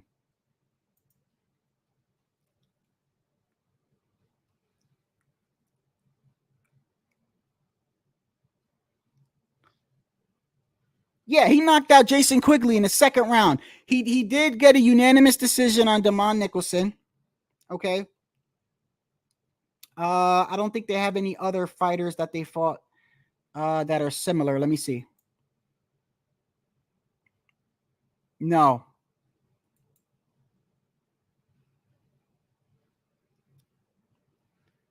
No. I mean, that's probably. I mean, look, bro. To me, Berlanga is a manufactured fighter. You're not wrong. No, you're definitely not wrong. But he does meet the criteria. Like I said, young, undefeated, and a big punch. He has those things. I don't even think he's got that much of a big punch, is what I'm trying to tell you, bro. Against who? I disagree. I think he carries a big punch. He knocks people out. Now, that doesn't mean he's gonna knock everybody out. I mean, other people have equal or better skills than you. People can survive in a boxing match, but that doesn't mean that if you hit them, they're not gonna get hurt and stunned and wobbled. But that don't mean he's gonna hurt or stun Canelo Alvarez. What I'm saying is Canelo Alvarez has to be very patient and aware of Berlanga's powers. Maybe Canelo overlooks him. Yeah, like that'll happen too. Like, come on now. No, I'm saying that Canelo has to be aware of what's coming back. I mean, if we just take it at face value, Berlanga's, he does not even have a punch. He doesn't have anything. Then Canelo's going to walk in the first round and just knock him out like that. That's probably not going to happen. Berlanga could easily get to the third or fourth round, get in a rhythm, win a round or two. I mean, those things could happen because Canelo's style. I don't see Canelo going in there and slugging it out with Berlanga. Hold on one second. Hold on. I got to use the bathroom. Just keep on talking. Go ahead. Okay. Yeah. Look, man, everybody's going to hate everybody. Look, the way it looks like everybody hates this fight already. And I get it. Canelo's gonna lose a lot of fans. And nobody believes in Berlanga. I can't you can't convince anybody Berlanga's a beast, but he is young, undefeated, strong, hungry. Maybe he's gotten better. Uh Shit, the odds would probably be like what, 8-1, 9-1. Um, but he could win a couple rounds. All I was trying to say to Shadow is like, look, okay, what you're saying is that he's gonna get in there and he won't even go 2 rounds. And if that happens, then I'd have to say, damn, Shadow, I guess I was overestimating Canelo Alvarez, overestimating Edgar Berlanga's abilities. But if he goes 10 rounds, 11 rounds, shit, if he goes 9 rounds and wins 2 or 3, then you have to reevaluate your position. Then maybe he was a little more better, competitive, had a little bit more skills, showed a little bit more than you were expecting. You got to give him that credit if he goes 9, 10, 11 rounds. I mean, if he gets mollywopped in the first round, then I guess you know more about boxing than me. But I just don't see that happening because the way Canelo fights. Canelo didn't even go and knock out John Ryder. He was still, for whatever reason, well, he said it was his hand, right? He said it was his hand. That's the reason he didn't KO John Ryder. But John Ryder I still think John Ryder would have beat Berlanga. Okay, how about this? The last time we seen Canelo Alvarez just completely blitz somebody was like Anthony Yildirim, right? You think Berlanga's he's not even Anthony Yildirim? I don't know about like. See, I think you're confusing me with thinking like he's gonna stop Berlanga in like 4, and he might. I mean, what I'm saying is this. I think when it's all said and done, when we look at Berlanga versus Canelo, and I'm just going to give an example here: Berlanga versus Munguia, Berlanga versus Canelo. Munguia versus Canelo, Berlanga versus Canelo, Canelo versus Munguia. When it's all said and done, I believe that people will say Munguia put up a way better fight than Berlanga. That's what I think. That's safe to assume. I mean, yeah, Munguia probably is a better fighter than Berlanga, but I don't think it's by miles and stretches because Munguia is not some masterful boxer. But Munguia is pretty much that's exactly. You're only reassuring my point. I don't think Munguia is this masterful boxer. I don't even think that Munguia is. I don't even think Munguia to me is an elite champion or anything like that. He's a good fighter. And I think that Munguia is just a couple levels above Berlanga. Basically, not because of his skills or his elusiveness or anything. I just feel like he's got more fights. I think he just got more. I think he's got more weapons than Berlanga. To me, Berlanga doesn't have many weapons. He's very no. Berlanga, he is. You're exactly right. You're 100% correct. I'm just kind of giving Berlanga a little bit more benefit of the doubt and credit just because of Canelo's he's a little bit older. He hasn't stopped anybody in a while. Berlanga is young and strong, and I think Canelo will be not afraid, but he's gonna be aware of what's coming back. Berlanga's gonna come in and he's gonna have a big punch. I think you'll see that. But is he gonna go slug? His only way, like you said, his only chance to beat Canelo Alvarez is to knock him out. So I don't know if you can see that happening. I don't think anybody sees that happening. No. But Berlanga, like I want to make it clear. I don't blame Canelo. Like business wise, I think it was a good choice because it was either Berlanga or Eubank Jr. And I don't think you would have been able to sell that Eubank Jr. Listen, to me, it's a hard Berlanga versus Canelo is not even a worthy pay-per-view without a good undercard, in my opinion. Probably won't be. Canelo just sells on his name. I don't think they even care about an undercard. When was the last time we got a good undercard with Canelo? Mike Munguia was the undercard. I think I fell asleep. It was pretty forgettable. Yeah, I think I fell asleep on the Canelo Munguia undercard. But the main event was enough. It was the best. It was the best opponent. I think it was. I mean, who else was there for Canelo to face? Like literally, what other name other than Charlo but I guess Charlo's MIA. We don't know where he's at. Like that was the name that was being mentioned, and you know, Didn't Charlo had recently gotten in trouble too, I believe. So and I think he, and to be honest, that's another reason why I'm not mad at Canelo, because like if he would have picked Charlo, even though that's the one I would have rather picked, because like I said, I think this is going to be an embarrassment. And I also believe that at the end of the day, if he doesn't fight Jamal, even now, there's there's going to be those stupid pockets of people that's going to be like, he dubbed Jamal at 160. You see what I'm saying? So I look, I'm just hard on Berlanga, so it is what it is. That's just well, how I yeah, feel. he's your brethren, he's your kinfolk. So and you're gonna hear all the Yeah. trash talking. Oh yeah, all the trash talking. It's just going to be embarrassing to me, bro. It's embarrassing to But me. look, if he goes 6 rounds, I think you got to give him a little teeny weeny bit of credit. Okay. And if he wins 2-3 rounds against Canelo Alvarez, I think then we underestimated him, because the way people are talking, this is a shit fight. It's a cherry pick, and so No, Canelo I should don't. go. No. I don't think it's a no. I don't think it's a cherry pick. I don't think it's a cherry pick. I think he picked what he. I think he picked the best choice of what he had available. That's my opinion. I just think it's not a competitive fight. Yeah, I mean, look, Canelo Alvarez could have chose not to fight. He could have just said, you know what, I don't need to fight. I'm gonna fight next year. I mean, a lot of Right. these guys do That's what that. I'm saying, Sergeant. I think that's where, that's what I'm trying to say right there, Frank. Jermel went 12 with Canelo. That's not saying much, because all I remember from that fight is Jermel backing up and Jermel getting dropped. It's a moral victory. He went 12 with Canelo. Okay. That's how I look at it with Berlanga. So, okay, Berlanga goes 10 rounds. Let's say he gets stopped. He goes 10 rounds. Okay. Out of those 10 rounds, I don't see him winning maybe one round, if that, maybe the first round. I'm telling you, this is what I think. I don't think Uh-huh. he doesn't pose any dangers to Canelo. He's Yeah, big. no, that's He's fair. big, but that doesn't mean anything, because everybody that fights Canelo is bigger than him. Yeah, I mean, that's fair. Again, I'm not trying to say that he's a beast. I think if people hear me, they're gonna think, oh, you're hyping Canelo and making Berlanga look like a beast. I said, no, he's just young, fast, strong. He has a punch. He has a puncher's chance.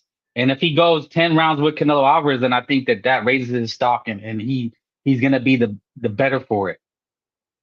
That happens a lot in boxing, right? Like Frank Martin, did he lose any stock? Did his stock probably rise after getting going? How would he go, like 9 rounds with Tank Davis? Yeah. I think Yeah, not. Rolly Romero's stock went up. I mean, a lot of times when you face Canelo Alvarez, you face Tank Davis, who you face Inui, and you do well, then your stock rises. You Pounds, know, he should have more power than Mel. He's a 168 pounder. and Mel, I think Mel going to the way I see that is that Mel showed that he's a competent boxer, if that makes sense. He was a smaller guy going up to face a killer, and he was able to survive 12 rounds. He was able to not get knocked out. I think that's a victory. You'll hear, didn't they make a movie about a guy like that, Chuck Wepner? They made a movie about Ali because he went 12 with the champion. Who? Yeah, Chuck Webner. They made a movie about him, like an actual legit movie, because he went 12 rounds with Oh, the fact that we're sitting here talking, about, well, if Berlanga makes it to round 9, I mean, that just tells you everything you need to know, bro. The fact how that proves the point. the fact that you're sitting here saying, well, look, Jermel went the distance with Canelo, and if Berlanga makes it to round 10, that's an exciting. Like, the fact that we're even saying that, bro. I mean, come on. The fact that we're even the fact that that's our talking point of the fight. The talking point isn't, well, Canelo, he better adjust or look out for this and look out for that. The talking point is more like, if Berlanga makes it to round 7, it's a moral victory. Like, That's how I look at it. But he could prove me wrong. And like I said, anything could happen in boxing. But I think Canelo's too seasoned. I think Canelo's got way better resume. He's got way better experience. He's got way better defense. I don't think Berlanga's power is that great as what they advertise it to be. Even the people that if his power was that good, then he wouldn't have went the distance with let me see. Padraig McCrory and Jason Quigley and Romer Angulo and Steve Rose and Marcelo and Damon Nicholson. He would have never, if his power was like that, other than his last fight against McCrory, which was round 6, he went the distance with Quigley, Angulo, Rose, Damon Nicholson, and there's some guy named Marcelo Esteban. That I mean, these are the people that. Other than that, before that, all his KOs were against guys that we hardly. I don't even know who these guys are. Well, I mean, I hear what you're saying, but I mean, Virgil Ortiz, I love Virgil. He's in the same boat. I mean, he's 20 fights, 20 knockouts, and probably his resume is probably comparable to Edgar Berlanga. But we hype him up. You know, I'm just saying that could be said too. But I mean, obviously, we see Virgil is a way levels above, but their resumes, their careers are pretty similar. Jaime Munguia had 40 fights before he ever became champion, and you know he was just fighting nobodies, and then he finally got credit, and then he finally stepped up and went 12, and that's his claim to fame. So I mean that happens every day in boxing, and Louis don't knock everybody out. Hey Pancho, don't worry about it, bro. I'm not paying that shit any mind, bro. Anybody who even has a mindset like that, you know he's either trolling or don't know shit about boxing, bro. You think I'm gonna drop the link for him? Go ahead, brother. Yeah, I mean, Nui don't knock everybody out. It's a victory if you went 12. Who was the guy that went 12 with the Nui? The guy who ran, Paul Butler or something like that. You know, it works both ways too. I mean, Paul Butler actually, to be honest with you, surprised me. I thought he was gonna get stopped early, but that dude's got a lot of heart, and he's got a pretty good chin, actually, Paul Butler. So, well, there you go. So now you change your opinion, like, he's a scrub. Butler, did he get KO'd, Sergeant? He got stopped in the 12th, but it was still in the later rounds, victory. though. In the later rounds, though, right? Yeah, in the later rounds.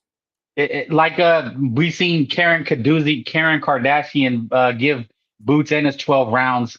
You know, right. And we gave him credit. Oh, look, he schooled Boots Ennis. Like he didn't win a round, but we thought he gave him all he could handle. The only thing they said about Boots is that Boots couldn't cut off the ring. But I mean, listen, bro. Like I said, I was highly against this fight, not because of Canelo, not because of me thinking it's a cherry pick. It's just because I just don't think Berlanga is that good. Okay, that's it. That's all it is. No, I know. I think it shows Canelo's level, man. Like everybody he faces. Oh, that's another thing too. Like, you know, I think Canelo gets a bad rap because mostly everybody he fights, people look at it like a cherry pick. That just goes to show you the skills that the man got, though. You see what I'm saying? Like almost everybody he fights, they're like, that's a cherry pick. That's a cherry pick. Other than David, or it's got to be somebody that they label a killer. Other than that, it's a cherry pick. That just goes to show you how levels of a good fighter he is, in my opinion. Look, man, I wanted to touch on David. If you look at the past 10 Canelo fights, right? How many of those you think Berlanga would have won? Yeah, no, I don't think he wins any of them. Maybe Ryder. I think he beats Ryder. If Ryder had 5 losses, Ryder lost to Scrubs, so it's not a stretch to say Berlanga could beat him. Yeah, that's definitely not a stretch. But you make a good point. Okay, so we have this man Canelo Alvarez. He's fighting Munguia. He's fighting Ryder. He's fighting Berlanga. But look, man, David Benavidez is no longer in the division. He's at 175 now, right? What that to me tells me he can't make 168 anymore. I really think that's the ultimate what happened. Canelo played 4D chess, and call it what you want. He knew there was going to be a time that David could not make 168 anymore. And if he ever going to want the fight, David's literally going to have to kill himself. So now David Benavidez is no longer in that division. And was he really in the division?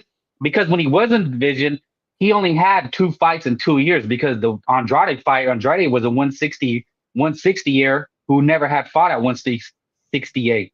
David looks like he's only going to fight the one time this year. He's saying he's in Dubai. He's like 210, 220, taking pictures. He says he had a cut eye and a hand injury. So we might not see him. So with that being said, who David? David, yes. Okay, yeah. And then he's saying that he's going to take the Cinco de Mayo date next year to face Bivol, which is complete cap. We know that is not going to happen. Yeah, it's not. It's not.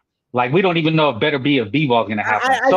I just don't know why he asked for those extensions. To be honest with you, why did he even ask for those 2 weeks extensions? I do honestly. Look, man, they both work on Team PBC. Canelo's working with Heyman PBC for the Berlanga fight. David's with PBC and Al Heyman. Dude, that we got to see it for what it is. They're working together. You know, they work for the same company. I'm not saying it's a conspiracy. They're working together, but there could ultimately be some bigger vision, right? Like, if they're both being advised that they talk to the same man, you don't think he has a bigger eye on the prize? You don't think he's making moves? Like, it's pretty common sense to me. It's kind of being oblivious if David works with Al Heyman. Canelo Alvarez works with PBC Al Heyman. Mm-hmm. Don't you think Al Heyman wants to milk Canelo Alvarez for as much as he can until they're forced to make the David Benavidez fight? Let me get David Benavidez paid. Yeah, but that's the whole thing. That's my whole point, though. Like, you're telling me that he did an extension. Why? Because he's with PBC. That doesn't make any sense. Like, what I'm trying to add. Okay, I get it. But why? Why? But why what? Why ask for 2 weeks extensions if you knew you wasn't going to fight at 168? I think the first thing I heard was that he was going to be made mandatory for both. I think he thought that the WBC was going to allow him to be mandatory in both positions. That's the first thing I remember, because he was bragging about, oh, I'm going to be the mandatory at 168 and I'm going to be the mandatory at 175.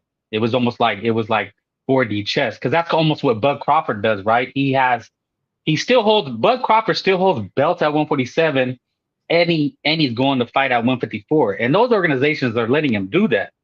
So maybe, Benavidez thought he had a much cool and swag to be like, okay, I'm gonna get this done. They don't mind. They're gonna get paid either way with these sanctioning fees. And then Mauricio said, no, I'm not gonna let you do that for whatever reason. So that's what I think it was, a situation like that he was trying to play, see if he could finesse the system, game the system, so to speak. But it don't make any sense anyway. He was never going to fight at 168 again unless it was Canelo Alvarez. I think it was all just for show and play, kind of like, oh yeah, Canelo's still there. Look, David is only relevant for Canelo Alvarez. Without that, oh, I'm a mandatory 168. He's a nobody from nowhere doing nothing. He's not going to even fight the rest of the year. He's done this for 3 years in a row. He fought in June, dude. The last time he fought before that was November. Now he's saying he has a cut eye and he has a hand injury now. He balloons up to heavyweight. He's going to get you're telling me he's going to lose 50 pounds in a month? This guy needs 6 months just to get ready. That's why he fought in June. That's why he fought 2 times. He's fought 3 times in 2 years, because he can't make the weight. That's why I don't blame Canelo. I don't think David can make 168 anymore. He'll do it. He'll do it for Canelo, but he'll literally be a dead man walking, and then he'll get penalized for being a pound or two over. Right. Then they won't give Canelo credit for that anyway. Oh, they're going to. They're gonna have to. They're gonna have to give him credit, because you can't make this much noise for what's it going on. I think last February was the Caleb Plant fight when the noise really became serious. So it's not about 2 years. This is probably the life cycle of a fight, right? What is the life cycle of a fight? Is about 2 years, 2-3 years before it gets over marinated. Like, it takes about a year to. It depends if it's like a Floyd Pacquiao, David Benavidez, Crawford, Spence. Now you could run that for a couple years, for like 3 years, 4 years. Of course. Okay, I think the shelf life. Let's say 3 years is the shelf life before fans get kind of sick and tired. I think the shelf life for David Benavidez and Canelo is a little bit past, though. It's already right. We're already kind of getting like, And the only thing that brought it back was the latest Canelo news. But the reason it doesn't have steam is because David Benavidez said, and look, the only reason he's getting a pass is because he's claiming he's going to fight the winner of Better Be a Bivol. But I highly, highly doubt that. I'd make a bet right now that he doesn't take on the winner right away. I think his strategy, David Benavidez' strategy, is thinking, okay, I'm gonna wait for the winner of Better Be a B-ball, right? Because they said they got a rematch, right? So I can get some little gimme fights in between, i.e. Gabozdik. I can get another gimme fight, another payday in, saying I'm waiting for B-ball, and hopefully they'll stretch it out all the way into the summer next year, so I get paid 2 or 3 times. And then the winner of that fight is not going to want to fight me. They're probably going to vacate because Better Be will be too old, and B-ball is not going to want to go right into the winner. That's not going to want to go right into a Benavidez fight unless it's for like a bigger bag than they're getting now, right? Because Turkey Ali is the one that's going to have to pay for that. So trust me and believe me, when this is how these guys play these things out. So David Benavidez figures I have an easier chance to get a belt at 175 while these guys mix it up. Better Be and B-ball, because the winner of that is probably going to drop those belts. I'm not gonna lie. I want to see David versus the winner of those two. You don't think? Look, man, we know boxing. David is going to pick up a vacant belt. It's like what we've seen with Boots and Oh, you don't think David will fight the winner of Better Be and Bivol? Not if he can wait them out and get vacant belts. That's boxing, bro. That's a primary strategy. Yeah, but I mean, I don't know. I don't think David. I would like to think David isn't that type of fighter, bro. I don't think Boots is that type of fighter either. I just think that he happened to get the belt the way that he did due to circumstance. Well, if he was, he would have been fighting 3 times this year. Why did he wait all the way till June? No. That's because of I don't think when it comes to David, I don't think it's more of him being afraid or challenging himself. I think it's more of getting ready for a fight. I think it's different because he's too fat. He needs fat camps. He needs 3 or 4. He can't get ready. Look, man, at the drop of a hat, what if Floyd Mayweather Hopkins always brag about? I could be ready in a week or 2. They could be ready in a week. Yeah. You know, fighters that are ready, Canelo can probably be ready in 2 or 3 weeks. You know, if you're a fighter in this game, you need to be ready for that call, you know. David, if Canelo said, "Hey man, I'm ready, let's go." Oh, I can't. That's why his Samson Liquid said, "Oh, we're looking at November." David needs at least 3 months. It could be more, but yeah, you should have fought Morrell. You damn right. You should have fought Morrell. And I don't the only time I saw Morrell, the only time was when Morrell's trainers or his camp come out and say that they thought Morrell wasn't ready. But other than that, Morrell always wanted to fight David. And I just think Morrell would have been a more challenging fight than Canelo, to be honest with you, just stylistically. Well, realistically, also for Morrell, David and Morrell just doesn't make sense. Realistically. Now, yeah, boxing fans, we want to see it, but it won't make sense until the 175 division becomes transparent, right? None of these guys are going to make moves until they find out who the winner of Better Be and B-ball is. They have a rematch. So we're talking about a year. And we don't even know if Better Be wins. It's probably likely that he probably retires, right? Like he can't make another year in camps. He's Mr. Glass. He keeps breaking down. If B-ball does it, if B-ball wins, he's probably going to want to go after a Canelo fight. He's not going to want to fight David Morrell. You think Better Be or B-ball is going to fight David Morrell? Fuck no. Nobody's going to fight that guy until he gets a belt. That's literally how boxing works most of the time. It's very like Boots Ennis never got a shot. That's one of the things they said. Now he has a belt. Now he can kind of force people's hands. But Morrell will never get a big fight until he gets a belt.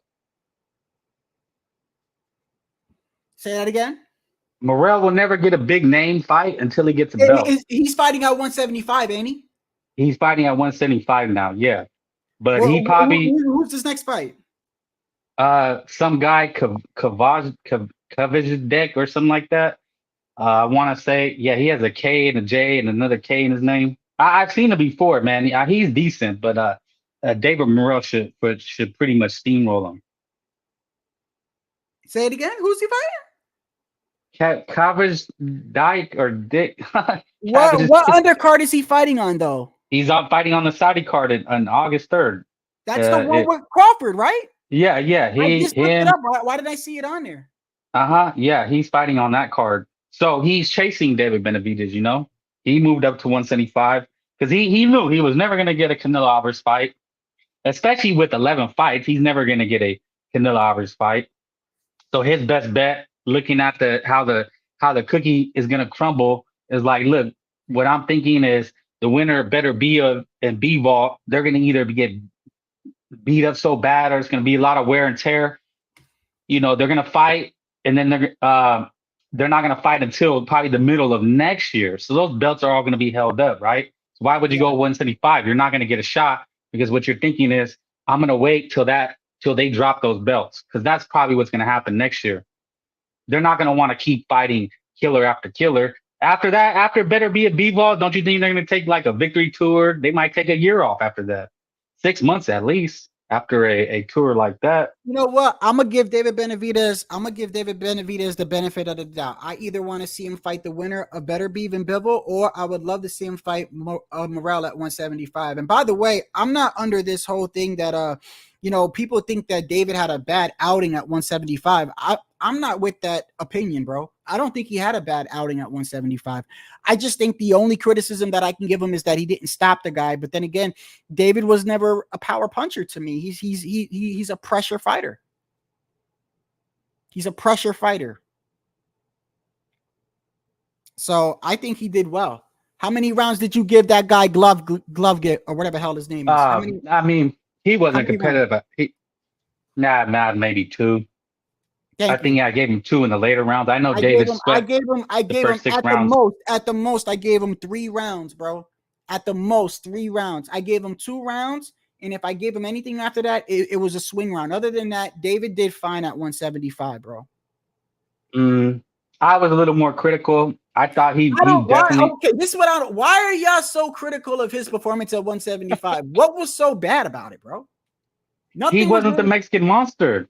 No, man. Why y'all listen? I notice a lot of y'all saying that is the ones that are like major Canelo fans, and I get it, bro. I'm not a major Canelo fan. It's the same reason why I don't blame y'all. I don't blame y'all for trying to tell me the Berlanga isn't a bad fight. Listen, if you're Mexican and if you're a Canelo fan, you're supposed to fucking make it seem like this Berlanga fight is worth it, bro. Because if not, it makes it look bad at Canelo. And I'm telling you, as being Puerto Rican, I don't blame Canelo for fighting Berlanga. I think it's the best business a decision, but you can't sit here and try to make it seem like that's a good fight for me. Anyone saying that, they're saying that because they're a Canelo fan and they know that if you downplay Berlanga, it looks bad on Canelo. So therefore, you gotta make this fight look interesting, because then it makes it look good on Canelo. And I'm trying to say you don't have to do that, because it's not Canelo's fault. David is the one to blame for this. In my opinion, this fight right here is David's fault. Objectively speaking, David did not look how he looked against Andrade. He did not look like a beast. He did, and he literally gassed out. He gassed out really bad at the end. He was stuck in wind. He did. So, I did notice for the first time. I will say this, and I said it because I was watching it live. I noticed that David did get tired at the end of the fight. Well, I noticed him breathing, like, because normally when I see David fight, right, even like at the end of like for instance, Caleb Plant, he turns it up towards the end of the fight. I noticed for the first time, I even said it because I still got the live up. I'm like, bro, David's breathing heavy, bro. It was like, so you saw that too, right, Frank? It was like absolutely.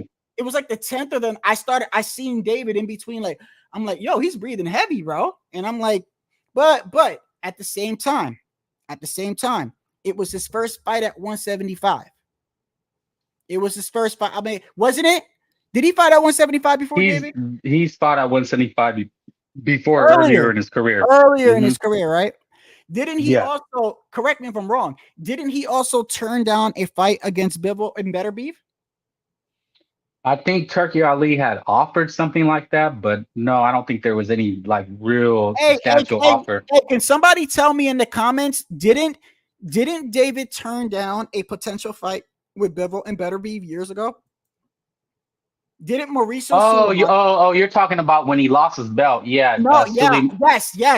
This is what I heard. I don't know if it was punch drunk or I don't know if it was punch or it was somebody else that I saw.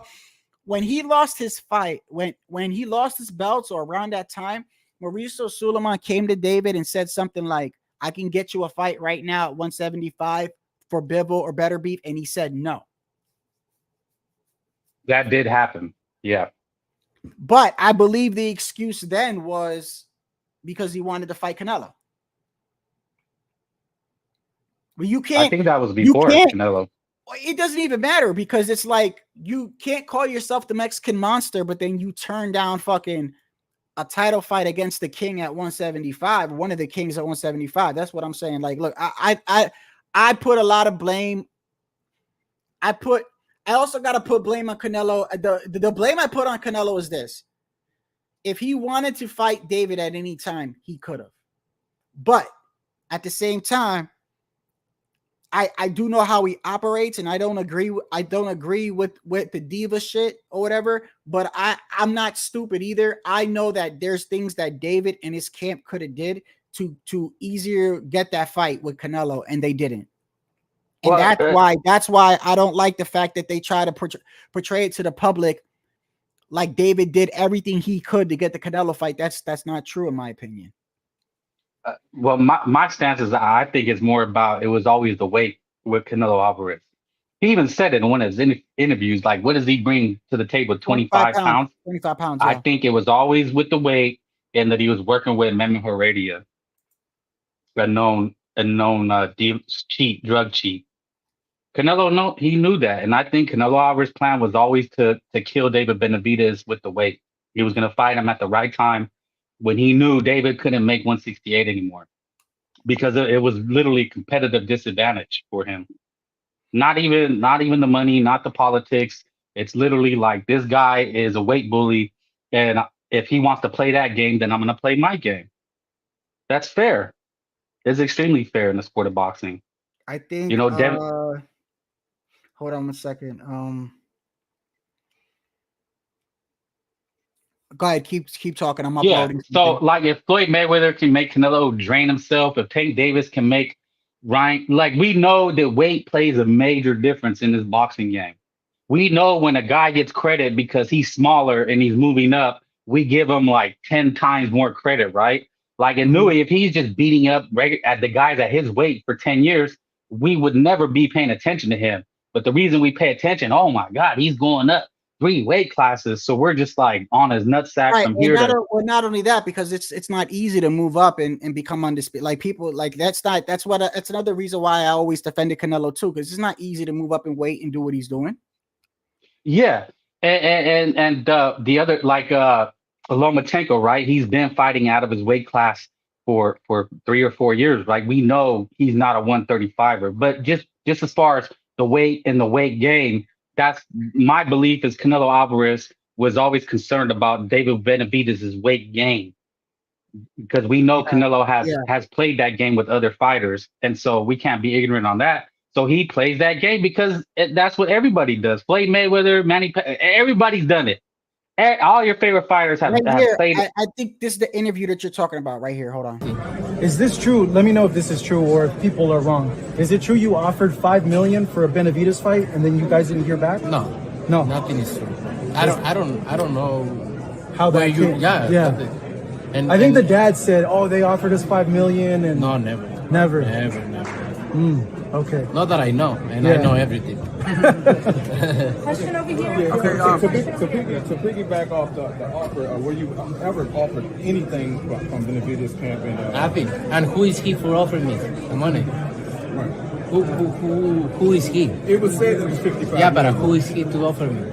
And if he offered the amount he said, that amount I can make with anybody. So that's nothing. You don't think that's the one of the biggest fights that can be made? I don't. Maybe. Who knows? But you know, he brings nothing to the table for me. It's just he brings just 25 pounds more in the night, the fight on the night. That's it. But if some promoter, not him because he's nothing to offer me anything. Canelo, ¿cómo te sientes? He's nothing to offer me money. You know, I'm the one. So, but if one promoter who I work to, they come and say, I offer to you 150 to 200 million, I fight tomorrow. Canelo, That's the only reason I fight with him, because the only thing he brings to the table is 25 more pounds. Canelo, I think this is a great fight that the Mexican fans are going to enjoy, but is there any pressure to make the fight with It was that comment right there. It was the 150 million at 200. If he would have said like, I don't know, 80 million, I don't think it would have been that bad. It was that out. But I think also when he was saying that, I don't think he literally meant 152. I think he was just making an example.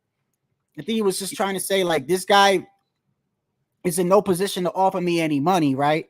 And the only thing he brings is weight. And I think what he was trying to say is, if somebody was to offer me the money to fight him, I'd fight him. I think the fact that he threw out 150, 200 is where he got a lot of flack from. Yeah, no, that I think he was trolling. Like, I laughed the entire time. Canelo was super trolling, and it was hella funny. To me, the whole thing was tongue in cheek. But the 25 pounds, that's the first time he ever said that. We've been saying it, but to me, that was the most critical part. And it's because, like I said, who he was working with was, look, man, when David went up to winning, he's been working with that guy, Memo Heredia, and you can see the body transformation. You can see how ripped and strong he had become. And then as soon as he goes up to 175, he's no longer working with that guy. So if he comes back to 168, he'll probably go back to working with that guy. Well, what are you working with him for? Look, man, there's a reason for these things, you know? And I think Canelo is playing 4D chess with this guy, and it was always the plan to kill this guy at the weight. If and when he fights him, it's going to be on his terms, and maybe a rehydration clause, maybe some other kind of term or clause. You know what the crazy thing is, even, and I'm gonna say this before I get off because I still got to make dinner and stuff like that. But you know what the crazy thing is, even if David was to fight Canelo, I don't know, let's say Canelo beats Berlanga, let's just say hypothetical, and somehow they make the David fight next, right? The crazy thing is with Canelo, and this is the one thing I've always said, even though I've criticized Canelo before, the one thing I know is this: no matter what Canelo does, he's going to be criticized for something. If David was to come down and fight him next, and he was to completely demolish David, this is what you would hear. You would hear you would hear this. These are the things that you would hear. Honestly, I'm being dead ass. You would hear, you would hear that he waited David out. You would hear that David was never that good. You would hear that he put a rehydration clause on David. You would hear all this other shit other than Canelo washed him. Absolutely. That's the issue I have with a lot of boxing fans. I used to have an issue with it. Look, man, I love the conversation. I mean, these conversations are great, and it's really challenging, right? It's really challenging when you hear, people that don't agree with you or people that are saying crazy things. It's very challenging, and you have to formulate an opinion, and you kind of got to stand on your square, so to speak. You know what I'm saying? Like I love being a fan. I'm a fan of Canelo. I'm a fan of I'm probably a fan of Tank Davis. I like watching his fights, but I can still be critical. I can still be critical of Canelo. I'm critical of him. I want the Benavidez fight, but I'm okay with. I get it because just from a little, just strictly boxing, bro. To me, it's always been that weight with David Benavidez. Canelo's played 4D chess with this guy. He's outmaneuvering this guy, and they both work without Heyman. They both work with PBC. So I really think that they're working together. And hopefully we get the fight next year. Okay. Well, I appreciate you for swinging through, bro. No, shout out, man. And I hope I hope your boy proves you wrong, man. He's going to do good. Yeah, I'm pretty sure. Thanks, bro. I appreciate you, bro. All right, man. Right on, homie.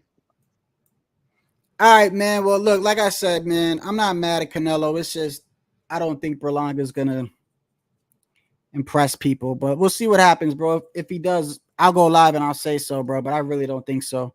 But anyway, man, I hope you have a blessed night, bro.